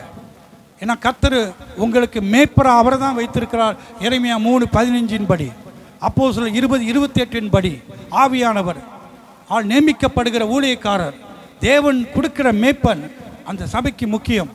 வேற ஒரு கள்ள தீர்க்கதரிசிக்கிட்ட போயிடாதீங்க. அவங்க வாசல் வழியாக வர மாட்டாங்க, ஜன்னல் வழியாக வருவாங்க, பின்னால் வருவாங்க. நல்ல பின்னால் கதவு இல்லை, அந்த மாதிரி இன்றைக்கி நிறையா கள்ள உபதேசர்கள் இன்றைக்கி உலகத்தில் பெருகி போயிருக்கிறார்கள். நல்ல ஒரு சபையில் இருந்து ஒரு ஊழியக்காரருக்குள்ளே இருந்து நீங்கள் நல்ல கனிகளை கொடுக்க ஆண்டவர் சித்தமாக இருக்கிறார். அல்லேலூயா. அப்போ மூன்றாவது காரியம் என்ன? அதிக கனிகளை கொடுக்க வேண்டும். ஆமேன். அல்லேலூயா. அன்பை தரித்து கொள்ளுங்கள், சமாதானமாக வாழுங்க, சந்தோஷமாக இருங்க. கர்த்தர் உங்கள் மேலே பிரியமாக இருப்பார். அல்லேலூயா.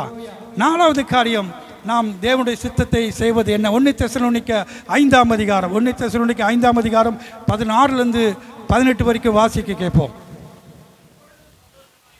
எப்போதும் பக்கத்தில் பார்த்து சொல்லுங்க, நீ அப்படி இல்லையா? அப்படியா? எப்போதும் சந்தோஷமா இருங்கள். ஹல்லேலூயா.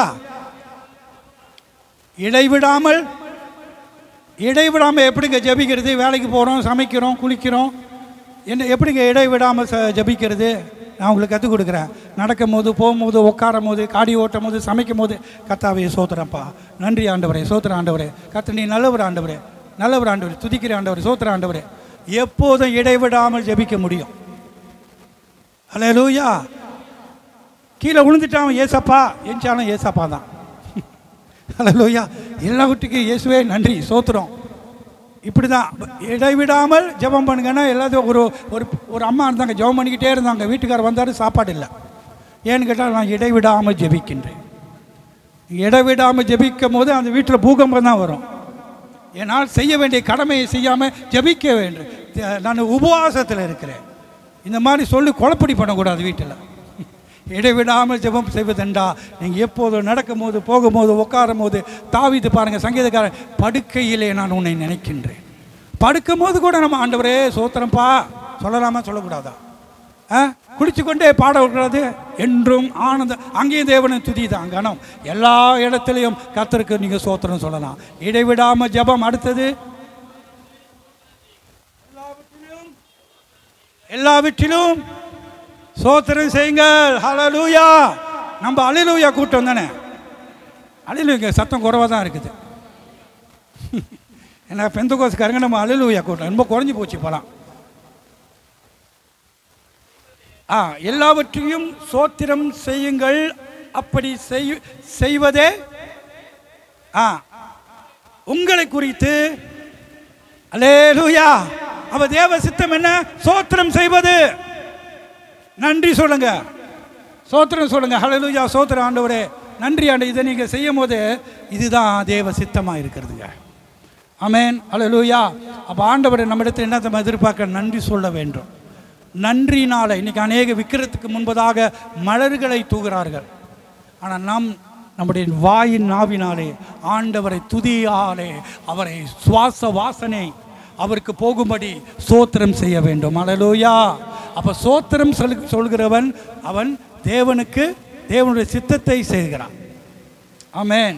அப்போ இன்று ஆண்டவர் நம்முடைய வாழ்க்கையில் விரும்புகிற முக்கியமான காரியம் என்னவென்றால், தேவ சித்தத்தை நாம் எப்படி செய்ய வேண்டும் என்றால், எல்லாவற்றுக்காக நன்றி சொல்ல வேண்டும்.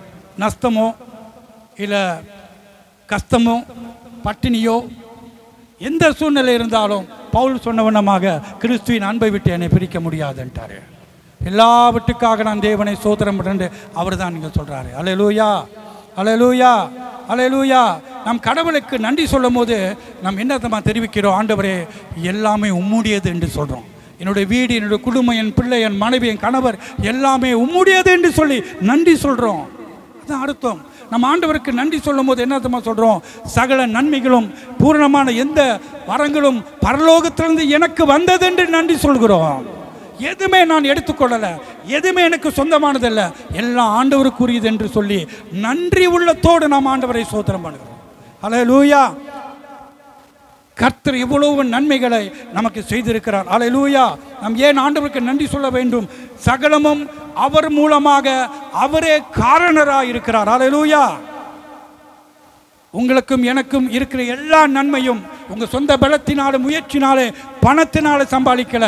தேவன் கொடுத்த ஈவு, தேவன் கொடுத்த நன்மை. ஆனால் தான் ஆலயத்தில் வரும்போது துதியோடும் நன்றியோடு வருவேன். அவர் செய்த நன்மைகளை ஆலயத்திலிருந்து அவரை நான் ஆராதிப்பேன். அல்லேலூயா. ஆனால் தான் சபையில் பாடும்போது, அந்த அருமையான பாடலை பாடும் போதெல்லாம் முத்து முத்தா என் மனதில் வந்தது. ஆமென். அல்லேலூயா. நம்மை கடவுள் எவ்வளவாக அவரை நம்மளை வைத்திருக்கிறார் என்று பாடலை பாடும்போது என் உள்ளம் களி கூர்ந்தது, மகிழ்ந்தேன், சந்தோஷமடைந்தேன். ஏன்? கர்த்தரை துதிப்பதே என் ஜீவனாயிருக்கிறது. ஏன்னா இயேசு என் ஜீவன், இயேசு என் உயிர். அதனாலே அவரை துதிப்பதே என் சரீரம் அவ்விதமாக இயங்கும். ஆமென், ஹல்லேலூயா. அப்போ கர்த்தரை துதிப்பது, நன்றி சொல்வது பிதாவுடைய சித்தமாக இருக்கிறது. அன்பானவர்களே, 2 திமோத்தேயு 3ஆம் அதிகாரத்தை நீங்கள் வாசித்து பார்த்தீர்களா, ஒரு நாட்கள் வரும், கடைசி நாட்கள் வரும். என்ன வரும்? நன்றி இல்லாதவர்கள் பெருகி போயிடுவார்கள். கர்த்தரை துதிக்க மாட்டார்கள், கர்த்தரை ஸ்தோத்திரம் செய்ய மாட்டார்கள், நன்றி சொல்ல மாட்டார்கள். அப்படிப்பட்ட ஒரு காலத்தில் வாழ்ந்து கொண்டிருக்கிறோம். வாசிப்போம் 2 திமோத்தேயு 3:1-3 வரைக்கும். மேலும் கடைசி நாட்களிலே கொடிய காலங்கள் வரும். வாசிங்கள். மனுஷர்கள் தற்பிரியரும் பணப்பிரியரும் வீம்புக்காரராயும் தூசிக்கிறவர்களாகவும் தாய் தகப்பன்மார்களுக்கு கீழ்ப்படையாத ஒரு ஜெனரேஷன், நன்றி அறியாதவர்கள். ஹல்லேலூயா. பிரியமானவர்களே, நன்றி அறியாதவர்கள் காலம் பெருகி கொண்டிருக்கிறது. இன்னைக்கு எதுக்கும் நன்றி சொல்வதில்லை. யாராச்சும் ஒரு ஆள் நன்மை செய்தால் நன்றி சொல்வதில்லை. யாராச்சும் நமக்கு செய்த நன்மையை மறக்கிற கால உலகத்தில் வாழ்ந்து கொண்டு இருக்கிறோம். பாருங்க, ஒரு நாய் ஒரு மனுஷனுக்கு 3 வருஷம் நீங்கள் நன்மை செய்யுங்க, 3 நிமிஷத்தில் மறந்துடுவான். ஒரு நாய்க்கு 3 நிமிஷத்தில் கோழி போடுங்க, 3 வருஷம் 30 வருஷம் இருந்தாலும் மறக்காது. இதாங்க இன்னைக்கு உலக சூழ்நிலை. நீங்கள் எவ்வளோ தான் நன்மை செய்தாலும் சிலவங்களை மறந்துடுவாங்க, நினைக்க மாட்டாங்க. நீங்கள் செய்த நன்மைகள் ஒரு நிமிஷத்தில் காணாம போயிடும். அப்படிப்பட்ட உலகத்தில் நாம் வாழ்ந்து கொண்டு இருக்கிறோம். ஆனால் ஆண்டவரோ நம் வாழ்க்கையில் செய்த நன்மை ஏராளம் ஏராளம். ஹல்லேலூயா. நாம் இன்றைக்கு நன்றி கெட்ட உலகத்தில் வாழ்ந்து கொண்டு இருக்கிறோம். நன்றி இல்லாதவர்கள் இன்றைக்கி அநேகர் உண்டு. நாம் செய்த நன்மைகளை மறக்கிறவர்கள் அநேகம் உண்டு. ஒரு நிமிஷத்தில் ஒரு நேரத்தில் மறந்துடுவாங்க. அந்த காலத்தில் நாம் வாழ்ந்து கொண்டு இருக்கிறோம். ஆனால் ஆண்டவரை சொல்கிறார், எல்லாவற்றுக்காக நீங்கள் நன்றி சொல்லுங்கள். நீங்கள் ஆண்டவரை முறுமுறுக்கக்கூடாது. எவன் ஒருவன் தேவனுடைய காரியத்தில் முறுமுறுக்கிறானோ, பைபிள் சொல்கிறது, அவர்கள் இஸ்ரவேல் ஜனங்கள் தேவனை முறுமுறுத்ததினாலே வனாந்தரத்தில் மரித்து போனார்கள். முறுமுறுப்பு, குறை சொல்வது, இது சரியில்லை அது சரியில்லைன்னு நம்ம வாயில் நிறையா குற்றத்தை சொல்வதனாலே நமக்கு நன்மை வராது. நமக்கு சமாதானம் இழந்து போயிடுவோம், சந்தோஷம் இழந்து போயிடுவோம். ஆனால் எந்த ஒரு நபர் நன்றி சொல்கிறாரோ, எந்த ஒரு நபர் ஸ்தோத்திரம் சொல்கிறாரோ, அவங்க எப்போதும் சமாதானத்தால் நிறைந்திருப்பார்கள். ஹல்லேலூயா. சந்தோஷம் வேணுமா, சமாதானம் வேணுமா, எல்லாவற்றுக்காக நன்றி சொல்லுங்கள். ஹல்லேலூயா. எல்லாவற்றுக்காக நன்றி சொல்லுங்கள். மனைவிக்கு நன்றி சொல்லுங்கள், பிள்ளைகளுக்கு நன்றி சொல்லுங்கள். பிள்ளைய பாரு, குரங்க பெற்று வச்சிருக்கான் அப்படி சொல்லாதீங்க. மனைவியை பாரு, பேயின்னு சொல்லாதீங்க.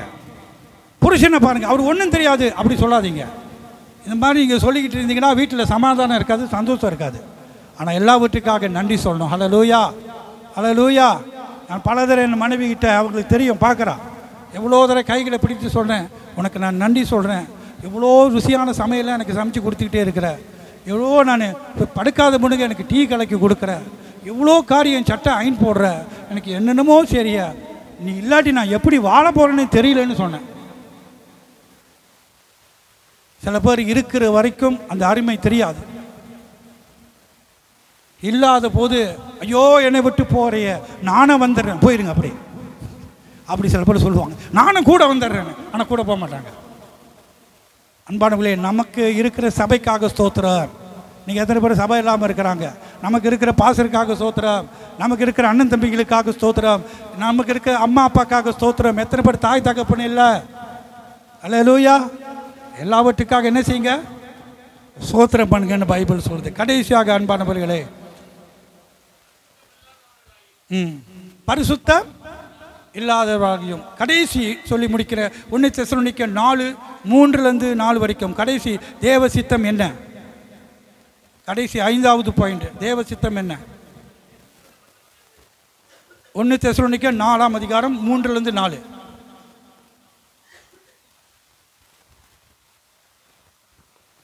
தெசலோனிக்கர் 4, நீங்கள் பரிசுத்தமாக வேண்டும் என்று சொல்லுங்க.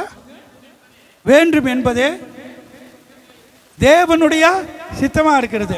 அன்பார், தேவ சித்தம் என்ன? மன்னிச்சணும், எனக்கு தமிழ் படிக்க தெரியாது, எனக்கு தமிழும் எழுத தெரியாது. அதான் கொஞ்சம் கொஞ்சம் தமிழ் தடுமாறுறேன். நீங்கள் கிருபையாக கேட்டுக்கிட்டு இருக்கீங்க. என் தமிழ் விளங்குதா? எனக்கு தமிழ் படிக்கவும் தெரியாது, எழுதும் தெரியாது. எப்படி பாச நீங்கள் பேசுகிறீங்கன்னா ஆவியானவர் பேச வச்சுக்கிட்டு இருக்கேன், அவ்வளோதான். சில வார்த்தை சொல்லும் போது கொஞ்சம் தடுமாறுறேன், என்னை மன்னிச்சிருங்க. இங்கே சொல்லப்பட்டிருக்கு தேவ சித்தம் என்ன? பரிசுத்தமாக இருப்பது தேவ சித்தம். அல்லேலூயா, அல்லேலூயா. ஏனென்றால் நம்ம அழைத்தவர் பரிசுத்தராக இருக்கிறார், பாவம் இல்லாதவர், சுத்த கண்கள், பரிசுத்த கண் உள்ளவர். அல்லேலூயா. அப்போ பைபிள் சொல்லுது, அந்த வசனத்தை தொடர்ந்து படித்து முடிங்க ஐயா.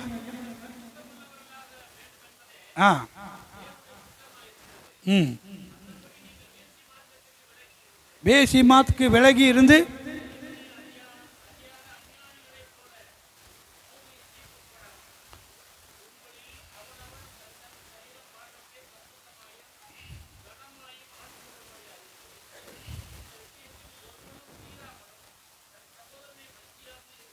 அல்லேலூயா.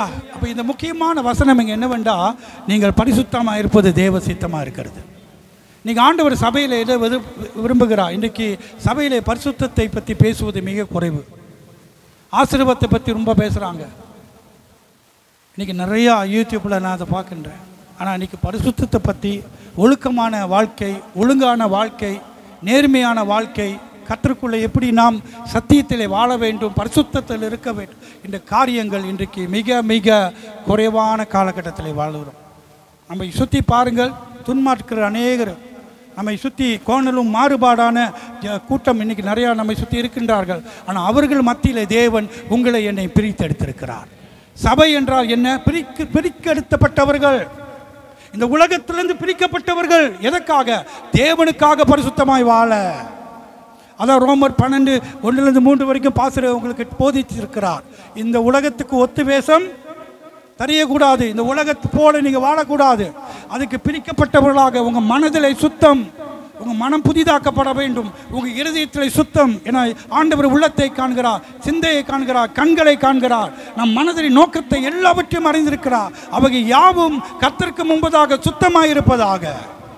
அல்லேலூயா, அல்லேலூயா. அப்போ ஆண்டவருடைய விருப்பம் என்னவென்றால் நாம் பரிசுத்தமாக இருப்பது தேவ சித்தமாக இருக்கிறது. எப்படி பரிசுத்தமாக இருக்கிறது பாஸ்டர்? நீங்கள் நிறைய பேர் பரிசுத்தமாக இருக்கிறது கஷ்டப்படுறாங்க. நான் உங்களுக்கு இலவசமான சுலபமான ஒரு வழியை கற்றுக் கொடுக்கிறேன். யோவான் 15ஆம் அதிகாரம், அந்த யோவான் 15 தான் இயேசு கிறிஸ்து கடைசியாக கெத்செமனி தோட்டத்தில் போகிறதுக்கு முன்பதாக சீடர்களோடு பேசின கடைசி பிரசங்கம். அந்த நாள் தான் சொல்கிறார், யோவான் 14 உங்கள் இருதயம் கலங்காது இருப்பதாக என்றார். யோவான் 15 வரும்போது அவர் சொல்கிறார், நானே மெய்யான திராட்சை செடி, நீங்கள் கொடிகள், என்னில் நிலைத்திருங்கள் என்று கடைசி உபதேசம். அவர் 3ஆம் வசனம் பாருங்க, 3ஆம் வசனம் படிங்க. நான் உங்களுக்கு சொன்ன உபதேசத்தினாலே, அல்லேலூயா. பரிசுத்தம் எப்படி வரும்? அங்கே வசனங்களை நீங்கள் பார்க்கும் போது இயேசு என்ன சொல்கிறார் என்றால், நீங்கள் என் வசனத்தில் நிலைத்திருங்கள், நீங்கள் என்னில் நிலைத்திருங்கள், எனக்குள் நிலைத்திருங்கள் என்று பல இடத்துல அங்கே தொடர்ச்சியாக 11 தடவை சொல்கிறார். அவர் என்ன சொல்கிறார்? என்னில் நிலைத்திருங்கள், என் அன்பிலே நிலைத்திருங்கள், என் வார்த்தையிலே நிலைத்திருங்கள், என்னோடு இருங்கள் என்று 11 தடவை சொல்லியிருக்கிறாரு. ஒரு மனுஷனுக்கு எப்படி பரிசுத்தம் வரும் என்றால், நீங்கள் இயேசுவோடு வைத்திருக்க நல்ல உறவுனாலே. ஒரு மனிதனுக்கு எப்படி பரிசுத்தம் வரும் என்றால், தேவனுடைய வார்த்தை அவன் ஏற்றுக்கொள்ளும் போது. ஆமென். இயேசு சொல்கிறார், என் உபதேசத்தினாலே நீங்கள் சுத்தமானீர்கள். ஒருவேளை உங்கள் வாழ்க்கையில் போராட்டம், சோதனைகள் வரலாம். வாலிபனே, உன் வழியை எவ்விதமாக பரிசுத்தமாக்க முடியும்? வசனத்தினாலே. ஹல்லேலூயா. நீங்கள் நானும் இந்த உலகத்திலே போராட்டம் உண்டுதான். பரிசுத்தமாக வாழ்வது சாதாரணமான காரியம் இல்லை.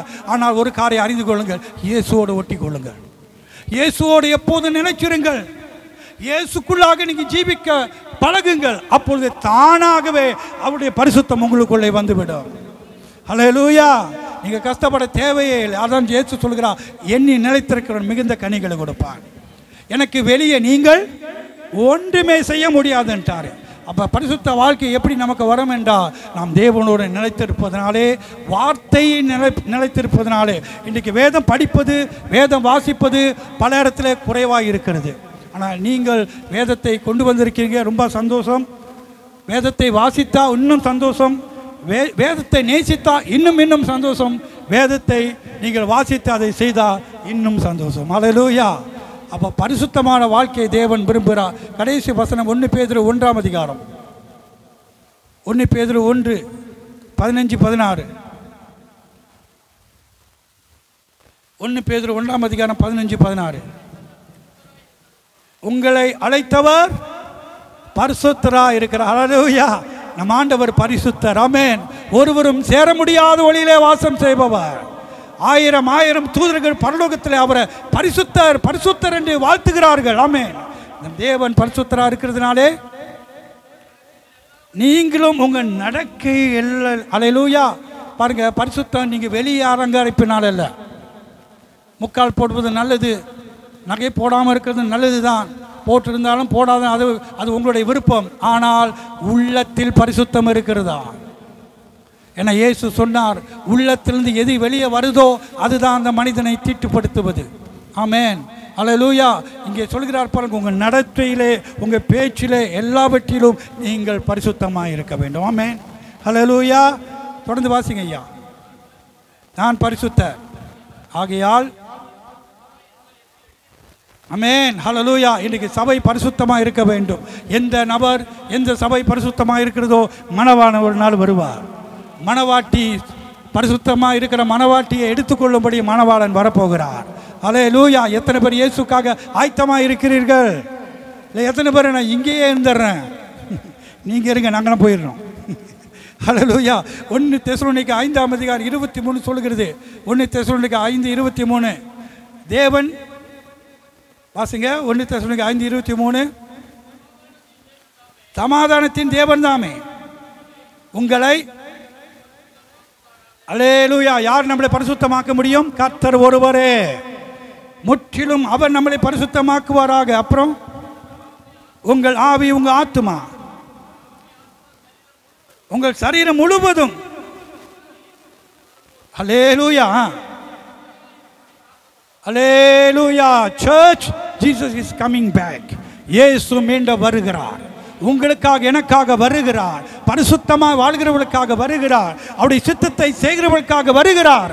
இன்றைக்கு நீங்களும் நானும் அவருடைய சித்தத்தை செய்ய ஆரம்பிப்போம். அவருடைய சித்தத்தை அறிந்திருக்கிற காரியத்தை இன்றைக்கு நான் சில காரியங்களை மட்டும் சொல்லியிருக்கிறேன். அதை நீங்கள் செய்வீர்கள் என்றால் நிச்சயமாக தேவ ராஜ்யத்துக்குள்ளே நாம் பிரவேசிப்போம். அல்லேலூயா.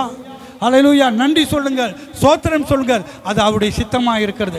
அதிக நன்மையான கனிகளை கொடுங்கள், அது அவருடைய சித்தமாக இருக்கிறது. சுவிசேஷம் ஊழியத்தில் பணியில் ஈடுபடுங்கள், அது அவருடைய சித்தமாக இருக்கிறது. இயேசுவை விசுவாசிங்கள், அவருடைய சித்தமாக இருக்கிறது. நாம் பரிசுத்தமாக வாழ்வது தேவ சித்தமாக இருக்கிற இடத்துல உங்களை வலது கரங்களை தேவனுக்கு நேராக உயர்த்தி எல்லார வாய்களை திறந்து ஸ்தோத்திரம் சொல்லுவோமா? ஸ்தோத்திரம், ஸ்தோத்திரம், ஸ்தோத்திரம். எல்லாவற்றுக்காக ஸ்தோத்திரம். என் தேவனாகிய கர்த்தருக்கு ஸ்தோத்திரம். என் ஆண்டவராக இயேசுவுக்கு ஸ்தோத்திரம். என்னை படைத்தவருக்கு ஸ்தோத்திரம். என்னை உண்டாக்கினவருக்கு ஸ்தோத்திரம். நன்மையான ஈவுகளை தருகிறவரே ஸ்தோத்திரம். என் வழியும் ஜீவனும் ஒளியாய் இருப்பவரே ஸ்தோத்திரம். எனக்கு நன்மை செய்தவரே ஸ்தோத்திரம். இருக்கிறவரே ஸ்தோத்திரம். வரப்போகிறவரே ஸ்தோத்திரம். ஏராளமான நன்மைகளை செய்தவரே ஸ்தோத்திரம். செய்ய போற நன்மைகளுக்காக ஸ்தோத்திரம். எல்லாவற்றுக்காக நன்றி அப்பா, எல்லாவற்றுக்காக நன்றி. கைகளை தட்டி அவருக்கு நன்றி சொல்வோம். எல்லாவற்றுக்காக நன்றி, எல்லாவற்றுக்காக ஸ்தோத்திரம். கர்த்தர் நல்லவர், அவர் கிருபை உள்ளவர். ஹல்லேலூயா, ஹல்லேலூயா, ஹல்லேலூயா. கர்த்தாவே, எல்லா புகழும் எல்லா மகிமை உமக்கு தருகின்றேன். இந்த நாளிலே கூட உம்முடைய கிருபை எங்களை மூடுவதாக. ஆண்டவரே, உமக்கு வெளியே நாங்கள் ஒன்றுமே செய்ய முடியாது என்று அறிந்து உணர்ந்து நிற்கின்றோம். எங்களுக்கு கிருபை தாரும். இந்த கால வேளையில் உம்முடைய கரமைகள் மேல் வருவதாக எங்களுக்கு உதவி செய்யும் ஆண்டவரே. உங்கள் நெஞ்சிலே உங்கள் கரங்களை வைத்து ஆண்டவரே எனக்கு உதவி செய்யும். சித்தத்திலே வாழ, சித்தத்தை செய்ய எனக்கு உதவி செய்யும். நான் இன்று உம்மை நம்பியிருக்கிறேன். அது மாத்திரம் போதாது, நான் சுவிசேஷம் பணி செய்யணும். ஏன்னா அது உம்முடைய சித்தமாக இருக்கிறது, அது உம்முடைய சித்தமாக இருக்கிறது. நான் உம்மை நம்பி இருக்கிறது மாத்திரம் போதாது, நான் அதிக கனி கொடுக்க வேண்டும், அதிக கனி கொடுக்க வேண்டும். ஆண்டவரே, எனக்கு உதவி செய்யும். ஆண்டவரே, நான் எப்போதும் நன்றி உள்ளவனாக இருக்க, சோத்திரம் சொல்கிறவனாக என் உள்ளம் துதியால் நிரப்புங்க, என் உதடை துதியால் நிரப்புங்க. எல்லாவற்றுக்கும் நன்றி செலுத்துகிறவனாக காணப்பட எனக்கு உதவி செய்க ஆண்டவரே. பாவம் நிறைந்த இந்த உலகத்திலே உமக்காக பிரிக்கப்பட்ட ஒரு வாழ்க்கை செய்ய கிருபை கொடும் ஆண்டவரே, கிருபை கொடும் ஆண்டவரே, கிருபை கொடும் ஆண்டவரே. நம்ம கிருபை இல்லாமல் என்னால் ஒன்றும் செய்ய முடியாது. உன் பலன் இல்லாமல் என்னால் இந்த உலகத்தில் வாழ முடியாது. நீர் என்னை பரிசுத்தமாக்கும். எப்பொழுது நாம் மனம் திரும்புவோம், எப்போதும் மனம் திரும்புதல் நமக்கு தேவை. எப்போதும் நாம் பாவ அறிக்கை செய்வது முக்கியம். எப்போதும் இயேசு ரத்தத்தினாலே சுத்திகரிக்கப்படுவது முக்கியம். எப்பொழுதும் இயேசு வந்து விடுவார். அதனால் எப்பொழுதும் நம் சுத்திகரிப்பை பெற்று ஆயத்தம் உள்ளவர்களாக மனம் மாறி மனம் திரும்பி தேவனுடைய முகத்தை தேடுவோம். இன்று காலையிலே தேவன் தம்முடைய முகத்தினாலே உங்களை பிரகாசிக்க செய்வாராக, பிரகாசிக்க செய்வாராக, உங்களை ஆசீர்வதிப்பாராக, உங்களுக்கு கிருபை தருவாராக. ஹல்லேலூயா, ஹல்லேலூயா.